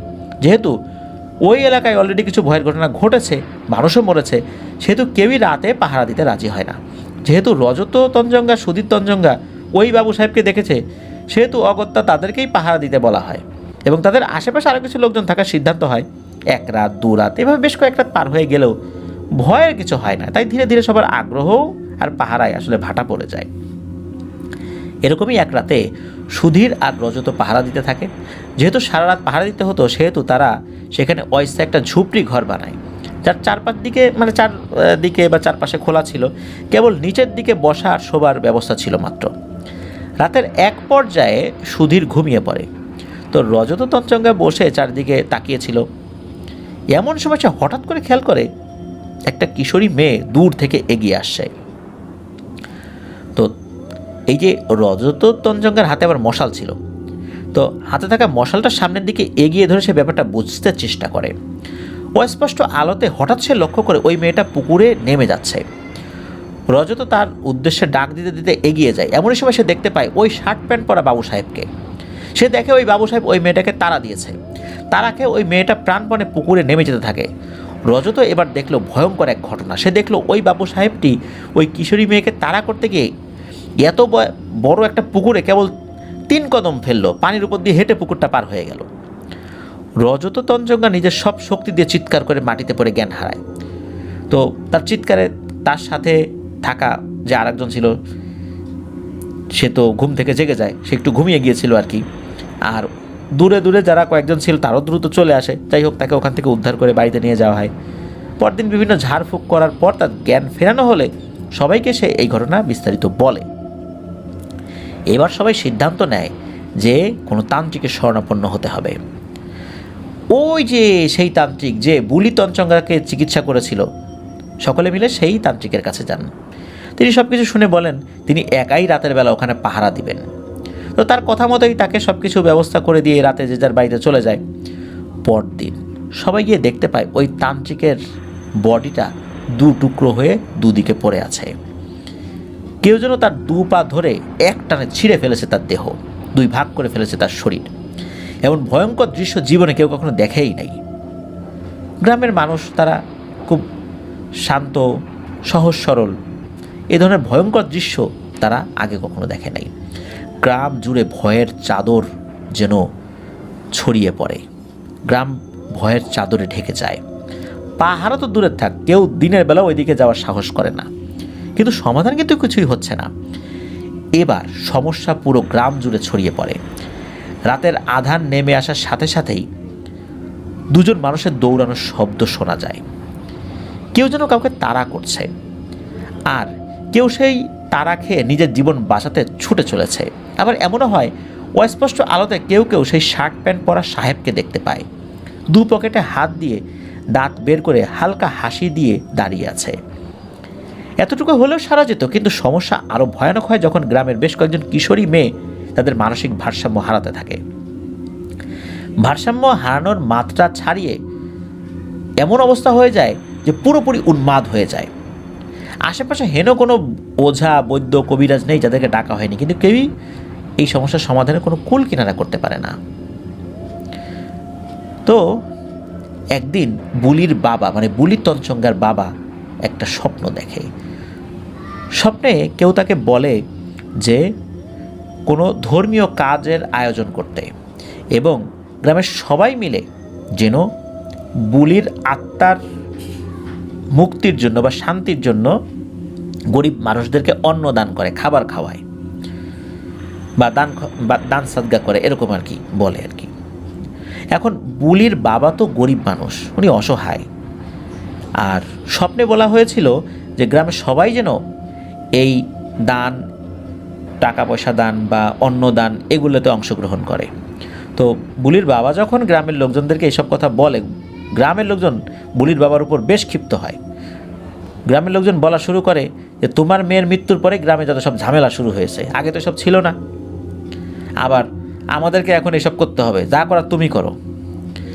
সবার কাছ থেকে প্রত্যাখ্যাত হয়ে বুলির বাবা সিদ্ধান্ত নেন তিনি নিজের সামর্থ্য অনুযায়ী নিজের মেয়ের আত্মার শান্তির জন্য যতটুকু করা যায় ওনার সামর্থ্য অনুযায়ী টাকা পয়সা দান করবেন এবং গরিব মানুষদেরকে কিছু অন্ন দান করবেন, মানে খাবার খাওয়াবেন। তো উনি সেটা করেনও। এদিকে গ্রামে হঠাৎ পাগল হয়ে যাওয়া কিশোরীর একজন ওই পুকুরে ডুবে মরে ভেসে ওঠে। বাকিদেরও এমন পরিণতি হবে ভেবে সবাই আতঙ্কিত হয়ে পড়ে। যেদিন বুলির জন্য তার বাবা দান খয়রাত করেছিলেন, ওই দিন রাতেই ঘটে এক অদ্ভুত ঘটনা। সূর্য ডোবার সাথে সাথেই একটা কিশোরী মেয়ে সবার ঘরের সামনে গিয়ে তাড়াতাড়ি ওই পুকুরের পাড়ে আসতে বলে। ওই মেয়েটা দৌড়ে সবার বাড়ির সামনে যাচ্ছে, তাড়াতাড়ি পুকুর পাড়ে আসো, তাড়াতাড়ি পুকুর পাড়ে, সেভাবে বলে সে আবার আরেকটা বাড়িতে চলে যাচ্ছে। ওর চেহারাটা খুব একটা দেখার কারণ সুযোগ হচ্ছে না। কেউই সেই মেয়েটাকে আসলে এভাবে চিনতে না পারলেও বুলির বাবা ঠিকই সেই মেয়েটাকে চিনতে পারে। সে আর কেউ না, এটা তার মেয়ে বুলি তঞ্চঙ্গা। তো উনি দ্রুত মেয়েটার পিছু পিছু দৌড় দেয়, সেই পুকুর পাড়ে যান। গিয়ে দেখেন এক বাবু সাহেব তার মেয়েকে পুকুরের চারদিকে তাড়া করছে। তো দুজনেই বেশ জোরে জোরে দৌড়ে চলেছে। অবাক করা ব্যাপার হলো, হঠাৎ করে গ্রামের পাগল হয়ে যাওয়া দুজন কিশোরী এই দৌড়ে এসে অংশ নেয়। বুলি সামনে দৌড়চ্ছে আর তার পেছনে ওই সাহেব, আর বাকি দুজন কিশোরী ওই সাহেবের পিছনে দৌড়াচ্ছে। ইতিমধ্যে ওখানে বেশ কিছু মানুষের জমায়েত হয়ে যায়। তখন কিন্তু সন্ধ্যার পরে, অনেক রাত কিন্তু না। এই অদ্ভুত ঘটনা সবাই বাকরুদ্ধ হয়ে পড়ে। দৌড়ঝাঁপের এক পর্যায়ে ওই যে কিশোরী, যেই দুটো কিশোরী উন্মাদ হয়েছিল, গ্রাম থেকে আবার ছুটে এসে ওই দৌড়ে যোগ দিয়েছিল, ওই দুটি কিশোরী ক্লান্ত হয়ে মাটিতে পড়ে জ্ঞান হারিয়ে ফেলে। আর তখনই ওই সাহেব তাদের একজনের শরীরে উঠে তার গলা চেপে ধরে। এমন সময় চোখের পলকে বুলির অবয়ব এসে সেই সাহেবের সাথে তুমুল হাতাহাতিতে জড়িয়ে পড়ে। চারদিকে এই পরিস্থিতি রীতিমতো এক বিকট আকার ধারণ করে। সবাই বাকরুদ্ধ হয়ে দেখছে দুটি অবয়বের ধস্তাধস্তি। এক পর্যায়ে বুলির অবয়ব আবারও দৌড়ানো শুরু করে এবং সেই সাহেবের অবয়ব আবার তাকে পিছনে তাড়িয়ে নিয়ে যাচ্ছে। বুলি হঠাৎ করে তার বাবার সামনে এসে দাঁড়িয়ে বলে, মানে ওদের যে ভাষাটা, তাদের যে ভাষা, ওই ভাষায় বলে, বাবা আমার কবরের পাশে কিছু কাপড় পরে আছে, তাড়াতাড়ি এগুলো আগুন দিয়ে জ্বালিয়ে দাও, বলে আবার সেই দৌড় শুরু করে। আর ওই সাহেবও তাকে ধাওয়া করছে, কিন্তু সাহেব কিন্তু দাঁড়িয়ে থাকা অন্য কোনো মানুষকে ধাওয়া করছে না, শুধু ওই বুলিকে ধাওয়া করছে। কিছুক্ষণ পরে বুলি আবারও দৌড়ে এসে তার বাবাকে বলে, বাবা তাড়াতাড়ি করো, তাড়াতাড়ি করো। এবার বুলির বাবা তিনি তার মেয়ের কবরের কাছে গিয়ে দেখে ওই যে পুকুর থেকে তোলা কাপড় চোপড়গুলো একদম স্বাভাবিকভাবে বুলির কবরের পাশে পড়ে রয়েছে। মনে হচ্ছে কোনো একটা মানুষ ওটা গায়ে দিয়ে শুয়ে আছে, এমন একটা অবস্থা, এরকম মনে হচ্ছে। এদিকে বুলি আর সেই সাহেবের অবয় পুকুরের চারদিকে তো দৌড়েই চলেছে। বুলির বাবা কোনো রকম আগুন জোগাড় করে সেই কাপড়গুলোতে আগুন ধরিয়ে দেয়। আগুন লাগার সাথে সাথেই উপস্থিত আরও বেশ কজন মিলে দেখতে পেল এতক্ষণ বিধ্বস্ত যে পরিবেশে যেরকম তারা ছিল, এখন মনে হচ্ছে কিছুই হয়নি, সব কিছু শান্ত। কোথায় গেল বুলির অবয়ব? কোথায় গেল সেই সাহেবের অবয়ব? না, কিচ্ছু নেই। মনে হচ্ছে অহেতুক তারা রাতের বেলা পুকুর পাড়ে এসে দাঁড়িয়েছে। একটা সময় আগুনে পুরো ছাই হয়ে যায় সেই সাহেবী কাপড়গুলো। আশ্চর্যজনকভাবে গ্রামের সেই পাগল মেয়েগুলো হঠাৎ করে সুস্থ হয়ে যায়, যেন তাদের কিছুই হয়নি। বুলির বাবার এই বীরত্বের কথা চারদিকে ছড়িয়ে পড়ে। বড় মেয়েটা পাগল ছিল, ওনার ছোট মেয়েটাও তো রোগে পাগল হয়ে মারা যায়। আর এই অবহেলিত সেই মানুষটাই কিনা গ্রামের সবার কাছে বীর পুরুষ হয়ে যান। বলা বাহুল্য, ওই দিনের পর থেকে গ্রামের নাকি আর কোনো সমস্যাই হয়নি, আর ওই পুকুরেও আর কোনো মানুষ পড়ে মারা যায়নি। তো এর কয়েকদিন পরে বুলির বাবা নাকি একটা স্বপ্ন দেখেছিলেন। সেখানে ওই স্বপ্নে ওই বুলির অবয়বটা এসে বলেছিল যে যেই কাপড়টা, এই কাপড়টা নাকি কোনো এক ইংরেজের কাপড় ছিল। এটাতে ভয়ঙ্কর কালো জাদু করে এই পুকুরে রেখে দেওয়া হয়েছিল। আর এরপরই মূলত এই সমস্যার সূত্রপাত হয়। তবে আসল রহস্য যে কি, কেন সে কাপড়টা এখানে রেখে দিল, কে রেখে দিল, কী তার উদ্দেশ্য ছিল, এই কাপড়টা কেনই বা বুলির অবয়বকে ধাওয়া করত, এগুলো রহস্যই রয়ে গেল। তবে এতটুকু কথা নাকি স্বপ্নে বলেছিল যে বুলির আত্মার শান্তির জন্য যতটুকু দান করা হয়েছিল, যার ফলশ্রুতিতে বুলির আত্মা নাকি শক্তিশালী হয়েছিল, যার কারণে সে মানুষের কাছে এসে কিছু বলতে পেরেছিল। আর এরপর থেকেই গ্রামে নাকি রটে যায় যে ছোট পাগলি তাদের গ্রামকে রক্ষা করেছে। তখন থেকে নামকরণ করা হয় ওই এলাকার নাম ছোট পাগলি পাড়া, যা আজও রয়েছে। প্রিয় লিসেনার্স, আসলে মানুষ মারা যাওয়ার পর কেউ তো আর ফেরত আসতে পারে না, তাদের আত্মাটা তো বারজাখের জীবনে চলে যায়। তবে কারিন জিন যারা থাকে, মানুষের সাথে থাকে, এরা মানুষের সুরত ধরে দেখা দেয়। কখনো কখনো তারা মানুষকে ভয়ও দেখায়, কখনো কখনো তারা মানুষের উপকারও করতে পারে, হতে পারে এটা এমনই একটা ব্যাপার।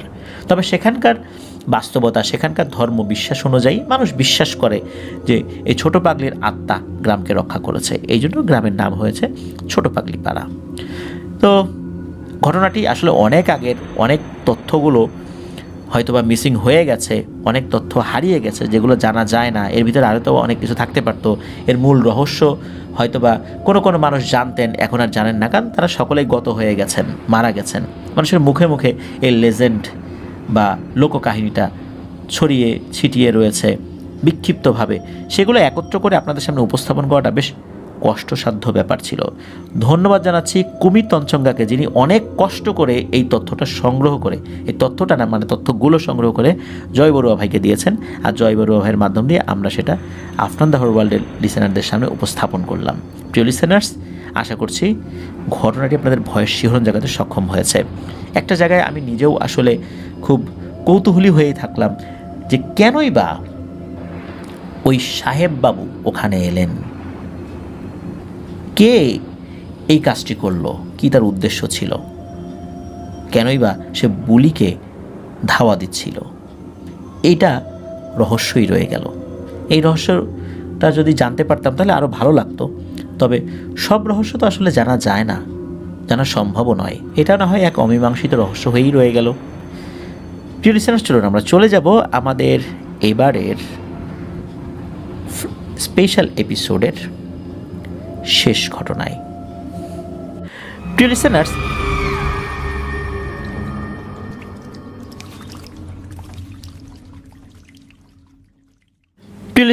দেখতে দেখতে আমাদের এবারের স্পেশাল এপিসোডের একদম শেষ ঘটনায় চলে এসেছি। শেষ ঘটনা বললেও একটি ঘটনা নয়, কিন্তু ছোট ছোট তিনটি ঘটনা মিলে আমরা একটি ঘটনা বলছি। এই ছোট ছোট তিনটি ঘটনাই বেশ রহস্যময় এবং রোমহর্ষক। চলুন শুনে আসি ঘটনা। প্রথম যে ঘটনাটি, এটি ঘটেছিল চট্টগ্রাম রাঙামাটি মহাসড়কের পশ্চিম গহিরা নামক স্থানে। এই ঘটনাটি মূলত ঘটেছিল 2000 সালে। আর এই ঘটনাটির সাক্ষী যিনি, তার নাম হচ্ছে বিটন বড়ুয়া, তার বাড়ি ওই গ্রামেই। তো বর্ষাকাল, বিটনবাবু তখন শহরে মোটর গ্যারেজে কাজ করতেন। সপ্তাহের প্রতি শুক্রবার তিনি ছুটি কাটাতেন, ফলে প্রতি বৃহস্পতিবার রাত্রে তিনি বাড়িতে চলে আসতেন। ঘটনার স্থানে একটা প্রাথমিক বিদ্যালয় রয়েছে। বিদ্যালয়ের সামনের যে অংশ, এই অংশ দিয়ে চলে গেছে চট্টগ্রাম রাঙামাটি মহাসড়ক। স্কুলের ছাত্রছাত্রী অনেকেই রাস্তা পার হয়ে স্কুলে আসতো। তো একবার বর্ষাকালের এক পূর্ণিমার বেশ কয়েকদিন পরে, আকাশে তখন অর্ধেক চাঁদ থাকে, ঠিক এমন এক বৃহস্পতিবার সন্ধ্যা থেকে প্রচুর বৃষ্টি হয়। ফলে বিটনবাবু শহর থেকে বাড়ির উদ্দেশ্যে রওনা দিতে পারছিলেন না। বৃষ্টি থামতে থামতে রাত প্রায় 10টা বেজে যায়। রাস্তায় তেমন কোনো গাড়িও ছিল না। তিনি রাস্তায় দাঁড়িয়ে কোনো গাড়ি পাওয়ার আশায় অপেক্ষা করতে থাকেন। কিছুক্ষণ পরে দেখলেন একটা ট্রাক এগিয়ে আসছিল।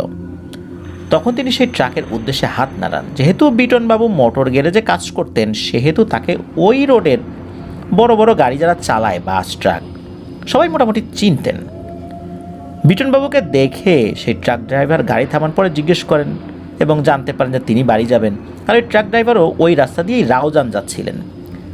দুজনের গন্তব্য একই দিকে হওয়ায় বিটনবাবু সেই ট্রাকে উঠে পড়েন। আলাপচারিতায় বিটনবাবু সেই ড্রাইভারের নাম ইত্যাদি বিভিন্ন বিষয় জিজ্ঞেস করেন। আগে টুকটাক পরিচয় থাকলেও আসলে এতটা জানাশোনা ছিল না, এমনি মুখ চেনা পরিচয় থাকলে যেরকম হয় এরকম আর কি। তো বিটনবাবু খেয়াল করেন গাড়িটা সদ্য রং করা হয়েছে, একদম নতুন রং করা হয়েছে। তো তিনি সে প্রসঙ্গে আলাপ করছেন, কোথা থেকে রং করালেন, এইটা সেটা, কোন মিস্ত্রি রং করেছে, কত টাকা লাগলো, কেন রং করেছেন, আগে কতদিন আগে রং করেছিলেন, তো এরকম বিভিন্ন বিষয়গুলো, রং কতদিন টিকলো, যেগুলো আসলে প্রশ্ন হতে পারে, তারা যেহেতু গাড়ির কাজ করেন। তো বিটনবাবুকে সেই চালক ড্রাইভার উনি জানান যে গাড়ি পুরাতন হয়েছিল তাই রং করিয়েছেন, আর এখন মালিকের বাড়িতে গাড়ি নিয়ে যাচ্ছেন, মালিকের নাকি কিছু কাজ আছে গাড়ি নিয়ে, সেসব করানোর জন্য। তো দুজনে গল্প করতে করতে বিটনবাবুর বাড়ির স্থানে সেই স্কুলের সামনে চলে আসেন। ড্রাইভার গাড়ি থামিয়ে বিটনবাবুকে নামিয়ে দেন। তো বিটনবাবু কিছু ভাড়া দিতে চাইলে চালক নিতে রাজি হন না, কারণ আসলে পরিচিত তো, আর ওই গ্যারেজে তো গাড়ি মাঝে মাঝে সারাতে যেতেন, যার ফলশ্রুতিতে আসলে টাকাটা নেওয়া কেমন হয়, যেন চালক নেন নাই। পরে দুজনে কুশলাদি বিনিময় করে একে অপরকে বিদায় দেন। তো বিটনবাবু হেঁটে রাস্তা পার হচ্ছিলেন, কেননা তিনি নেমেছিলেন রাস্তার বাম পাশে, আর তার বাড়ি ছিল বাড়ির যে রাস্তাটা, এটা ছিল মহাসড়কটির ডান পাশে। আকাশে তখনও কালো মেঘ ছিল, মাঝে মাঝে চাঁদ দেখা যাচ্ছে, কিন্তু আবারই ঢেকে যাচ্ছে মেঘে চাঁদটি। রাস্তা পার হতে গিয়ে তিনি খেয়াল করেন দুজন ছোট ছেলে মেয়ে স্কুল ড্রেসের মতো কাপড় পরে ব্যাগ নিয়ে রাস্তা পার হচ্ছে। এত রাত্রে তিনি বাচ্চাগুলোকে দেখে অবাক হলেন। তিনি ভাবলেন এত রাত্রে কোথাও কেউ নেই, কিন্তু এই দুজন ছেলে মেয়ে কোথা থেকে আসছে। তিনি তাদেরকে উদ্দেশ্য করে ডাক দেন, এই কারা তোমরা, এত রাত্রে কোথায় যাও? তো তিনি দেখলেন এই বাচ্চা দুটো কোনো কথা না বলে একে অপরের হাত ধরে একবার রাস্তার এদিকে আর একবার রাস্তার ওই দিকে দৌড়ে পার হচ্ছিলেন, একবার এই পাশ একবার ও পাশ, ক্রস করে খালি বারবার। তিনি ব্যাপারটা দেখে আরও অবাক হলেন, ভাবলেন এত রাত্রে হয়তোবা এরা রাস্তা ভুলে গেছে, তাই এপার ওপার এরকম করছে আর কি। পরে তিনি যখন রাস্তার ডান পাশে দাঁড়িয়ে তাদের ডাক দিলেন, তখন দেখলেন তারা রাস্তার ওই পাশে তার বিপরীত বাম পাশে গিয়ে আর এ পাশে আসছে না, এবং ওই দিকে মহাসড়কের পাশ দিয়ে হেঁটে চলে যাচ্ছিল। সেই সাথে তিনি আরও খেয়াল করলেন তাকে গাড়ি থেকে নামিয়ে দেওয়ার পরেও সেই ট্রাক ড্রাইভার সেখানেই গাড়িটি দাঁড় করিয়ে রেখেছেন। একটু পরে দেখলেন যে সেই বাচ্চা দুটি হেঁটে গাড়ির কাছাকাছি যেই না গিয়েছে, ওই সময় ট্রাক ড্রাইভার এত জোরে গাড়ি টান দিয়েছে তা বলার মতো না। তিনি চালকের এমন অবস্থা দেখে অবাক হলেন। পরে তিনি আবার নিজের বাড়ির রাস্তায় পা বাড়ান, একটু এগিয়ে আবার পিছন দিকে ফিরে দেখেন এতক্ষণে হাঁটতে থাকা বাচ্চাগুলো কোথায় যেন অদৃশ্য হয়ে গেছে। তো বিটনবাবু ভাবলেন হয়তো রাস্তার ওই পাশের গ্রামে সেই বাচ্চাদের বাড়ি ওই দিকটাতে চলে গেছে হয়তো। তো উনি আবার বাড়িতে এসে খেয়ে দিয়ে ঘুমিয়ে পড়েছেন। পরদিন সকালবেলা তিনি হাঁটতে হাঁটতে সেই রাস্তার ওখানে যান। ওখানে একটা চায়ের দোকান ছিল, রাতের বেলা তো চায়ের দোকান ওটা বন্ধ হয়ে গেছিলো আর কি। তো সকালবেলা যখন গেছেন ওই চায়ের দোকানে, তো ওই ঘটনাস্থান থেকে একটু পাশেই ওই চায়ের দোকান। তো সেই চায়ের দোকানে বসে চা খেতে খেতে গত রাত্রে বাচ্চাদের ঘটনা বলতে থাকেন। জিজ্ঞেস করেন যে এত রাত্রে কাদের বাচ্চা, এই রাত্রেবেলা ঘুরে বেড়ায় দিক দিয়ে। তো বাচ্চার কথা বলতেই দোকানে থাকা আরও কয়েকজন লোক তার দিকে অবাক হয়ে তাকায়। তিনি একটু বিব্রতই হন। পরে জানতে পারেন যে 4 দিন আগে রাস্তার ওইখানে একটা বাচ্চা ছেলে আর একটা বাচ্চা মেয়ে স্কুল থেকে ফেরার পথে ট্রাকের চাকায় পিষ্ট হয়ে মারা যায়। তিনি আরও জানতে পারেন সেই ট্রাকটি রাউজানের এক লোকের। তাদেরকে পিষে দিয়ে ট্রাকটি দ্রুত পালিয়ে যায়, ফলে স্থানীয়রা ট্রাকটা ওই সময় ধরতে পারে নাই। কিন্তু পরবর্তীতে জানাজানি হয় যে ট্রাকটা আসলে কার, মালিককে, ট্রাকের নাম্বার কত। তো আজ শুক্রবার রাউজানে সেই গাড়িসহ গাড়ির মালিককে সালিশে উপস্থিত থাকতে বলা হচ্ছে। একটা সালিশ হবে, ক্ষতিপূরণ সংক্রান্ত বিষয় সেখানে আলোচনা হবে। তো বিটনবাবু অবাক হয়ে তাকিয়ে থাকেন। যেহেতু বিটনবাবু মোটর মেকানিক ছিলেন, সেহেতু সেদিন বিকেলে বিটনবাবুও সেই সালিশে উপস্থিত হন কৌতূহলী হয়ে, আর দেখতে পান সেই ট্রাক ড্রাইভার আর সেই ট্রাক দুটোই ওখানে আছে। ট্রাকের মালিকও আছে, যদিও মালিককে উনি চিনতেন না। তো এই ট্রাকে করে উনি রাত্রে এসেছেন, সেই ট্রাক ড্রাইভারও হাজির সেখানে। পরবর্তীতে সেই ট্রাক ড্রাইভারের কাছে জিজ্ঞেস করার পর সেই ট্রাক ড্রাইভার বলেন যে হ্যাঁ, গত রাত্রে ওই বাচ্চাদেরকে উনিও দেখেছেন, আর যখন ট্রাকটা দিনের বেলা চলছিল উনিই চালাচ্ছিলেন, এবং ওই ট্রাকের নিচেই দুর্ভাগ্যজনকভাবে দুর্ঘটনায় কবলিত হয়ে বাচ্চা দুটি মারা যায়, এবং উনি ওখান থেকে দ্রুত গাড়ি চালিয়ে চলে আসেন। পরবর্তীতে জানাজানি হয়। মূলত পরের দিন সালিশ ছিল, এই জন্যই ওই গাড়িটা সহ উপস্থিত থাকতে বলা হয়েছিল, এই জন্যই এসেছিলেন, এবং আসার পথে উনিও ওই বাচ্চাগুলোকে দেখেছেন। বিটনবাবুর মনে আজও সেই ঘটনা তাজাই রয়ে গেছে। আমাদের জয় বড়ুয়া ভাই, উনি নিজেও ওই স্কুলে লেখাপড়া করতেন। উনি তখন ক্লাস 3-তে পড়েন 2000 সালে। ঘটনাটা ওনার নিজ গ্রামেই, পশ্চিম গহিরা। তো যেদিন মারা গেছেন সেদিন ওনারাও স্কুলেই ছিলেন, ছোট ছিলেন, তাই ওই থেতলে যাওয়া লাশ ভয়ে ওনারা দেখতে চান নাই। তো এটাই ছিল ঘটনা। আসলেই রহস্যময় এক ঘটনা। ওই বাচ্চাগুলো ওই রাত্রে কেন দেখা দিল? আসলে ওরা কারা?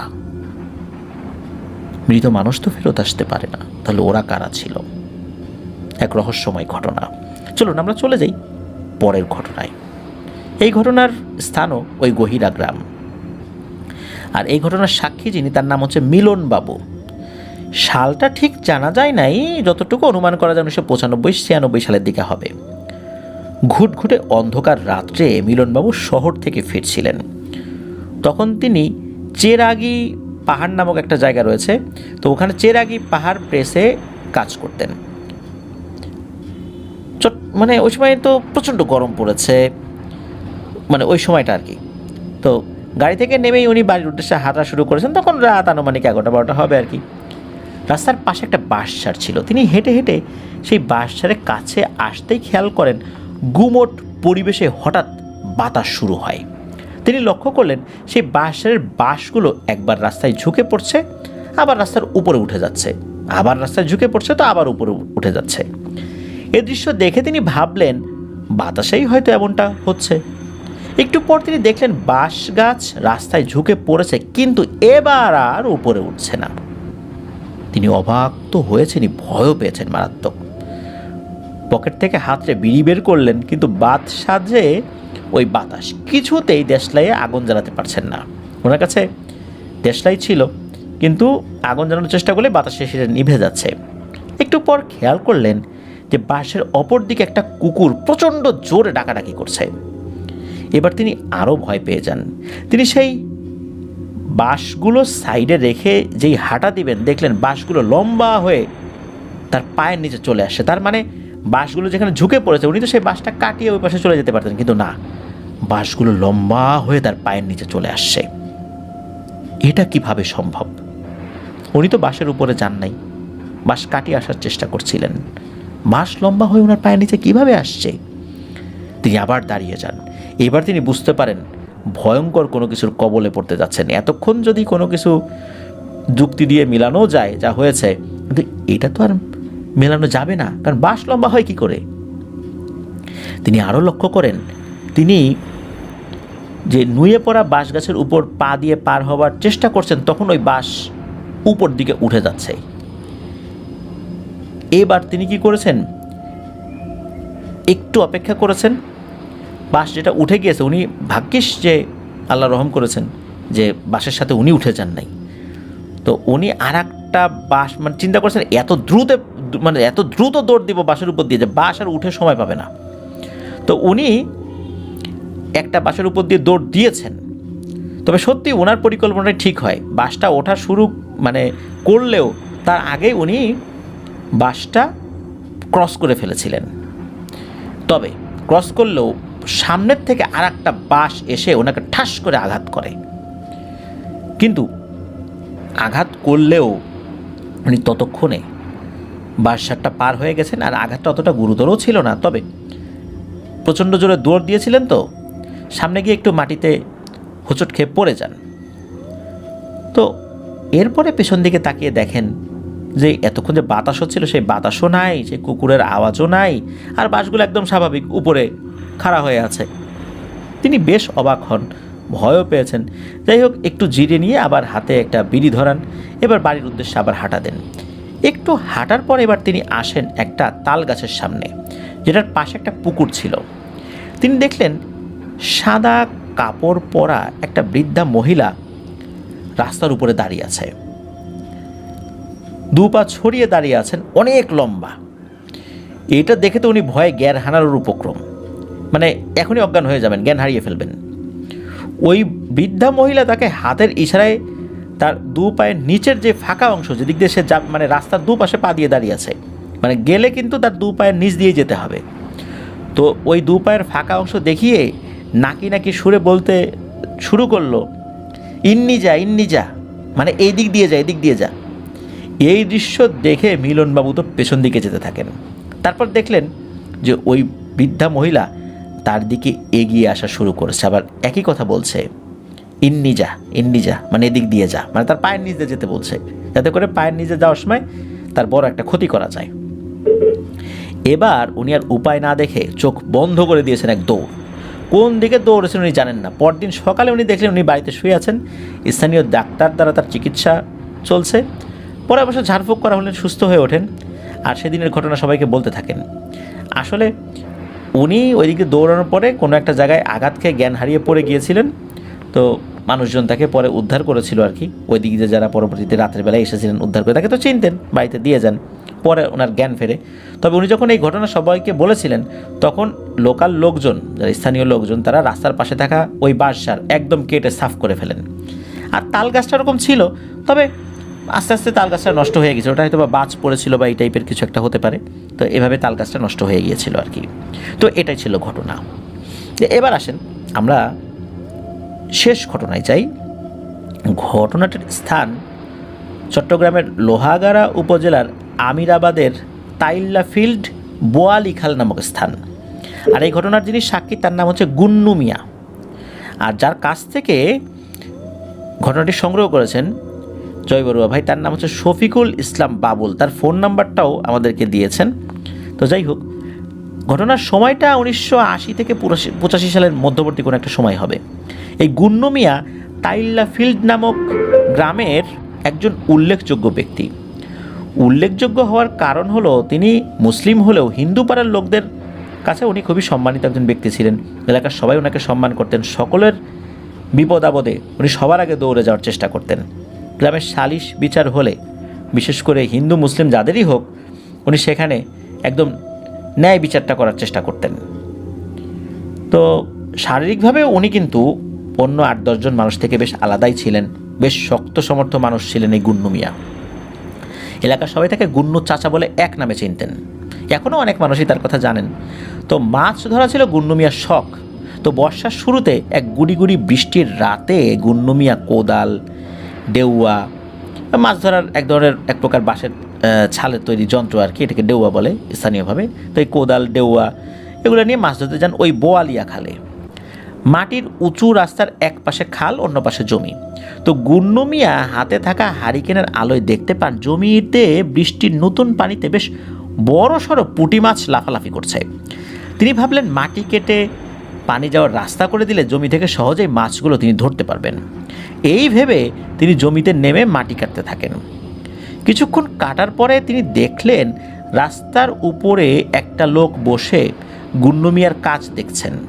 তো গুন্নু মিয়া তাকে দেখে বললেন, হে মিয়া, বসে বসে আমার কাজ কি তামাশা হিসাবে দেখতেছো নাকি? তাই তামাশা না দেখে আসো আমার সাথে মিলে একটু কাজ করো, দুজন মিলে মাটি কেটে পানি যাওয়ার রাস্তা করে দেই, তারপর মাছ পেলে দুজন ভাগাভাগি করে নিবনে। বসে বসে মজা দেখে লাভ আছে? আসো আসো আসো মিয়া, তাড়াতাড়ি আসো। তো তার কথা শুনে বসে থাকা লোকটা বিড় করে কী যেন বলতে বলতে নিচে নেমে, তো নিচে নেমে এসে গুন্নু মিয়ার সামনে এসে দাঁড়ায়। কাছে আসলে গুন্নু মিয়া খেয়াল করেন এটা ওই পাশের হিন্দু পাড়ারই পরিচিত এক লোক। যেহেতু গুড়ি গুড়ি বৃষ্টি হচ্ছিল সেহেতু সব কিছু অস্পষ্ট, তবে লোকটাকে দেখে ওটা চেনা মনে হয়েছে যে তাকে উনি আগে দেখেছেন। তো গুন্নু মিয়া মাটি কেটে সেই লোকটার হাতে দিচ্ছিল, আর সে সেই মাটি রাস্তার অপর দিকে ছুঁড়ে খালের মধ্যে ফেলছিল।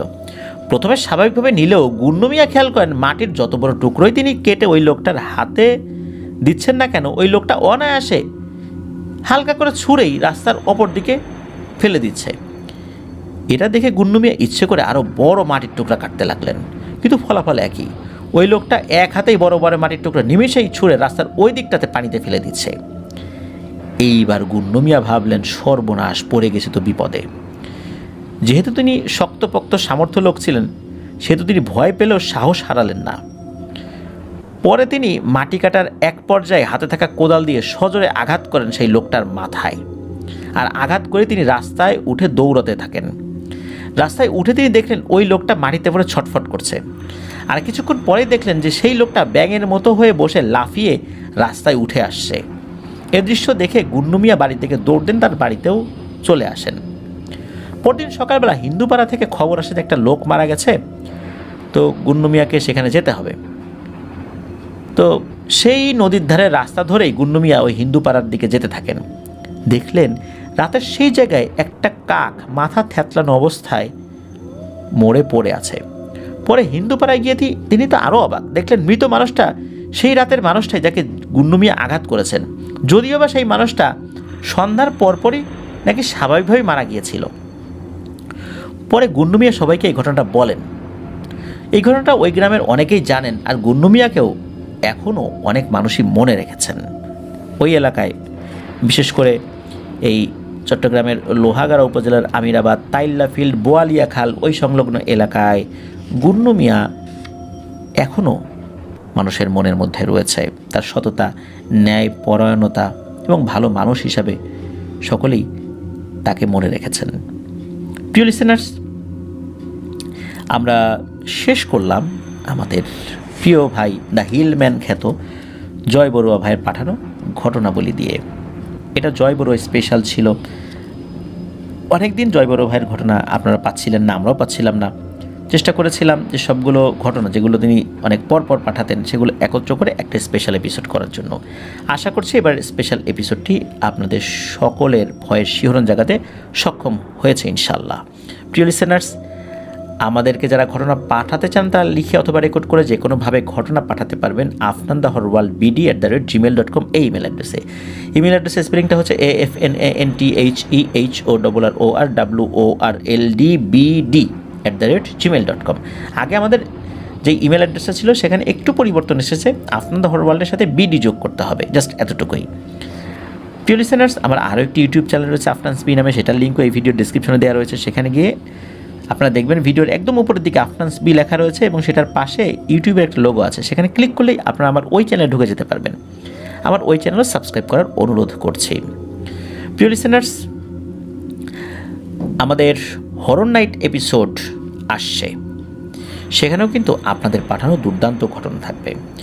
হরর নাইট এপিসোডের নতুন আয়োজন শোনার আমন্ত্রণ জানিয়ে আজকের এপিসোডটা শেষ করব। সবাই ভালো থাকবেন, সুস্থ থাকবেন, আমার জন্য দোয়া করবেন, আমার পরিবারের জন্য দোয়া করবেন। আপনাদের জন্য দোয়া রইল, আপনাদের পরিবারের প্রত্যেকের জন্য দোয়া রইল। মহান আল্লাহ সুবহানাহু ওয়া তাআলা আমাদেরকে ভালো রাখুন, সুস্থ রাখুন, নিরাপদে রাখুন, আফনান দ্য হরওয়ার্ল্ডের সাথে রাখুন। সেই সাথে আরেকটা কথা বলতে চাই যে জয় বড়ুয়া ভাইয়ের পাঠানো ঘটনাগুলো পাহাড় কেন্দ্রিক, সেখানকার সংস্কৃতি সব কিছুই আলাদা, সেখানকার মানুষের বিশ্বাস সেগুলো আলাদা, সুতরাং ভিন্ন ধর্মী ঘটনাগুলো তার কাছ থেকে পাই। তাই আমাদের সচরাচর বিশ্বাসের সাথে সব কিছু মিলবে না, এটাই স্বাভাবিক। আর এই কারণেই আমরা সবসময় বলি যে আপনাদের বিশ্বাসের সাথে যদি না মেলে বা আমাদের বিশ্বাসের সাথে না মেলে, আমরা এগুলো কটু কোনো কথা কমেন্টে লিখব না, কারণ এই বিশ্বাস একান্তই তাদের। আমরা শুধু ভয়ের ঘটনা হিসেবে আপনাদের সামনে উপস্থাপন করেছি। আশা করছি এটা হরর বিনোদন হিসাবেই আপনারা দেখবেন। প্রিয় লিসেনার্স, বিদায় নিচ্ছি, সবাই ভালো থাকবেন। আসসালামু আলাইকুম। প্রিয় লিসেনার্স,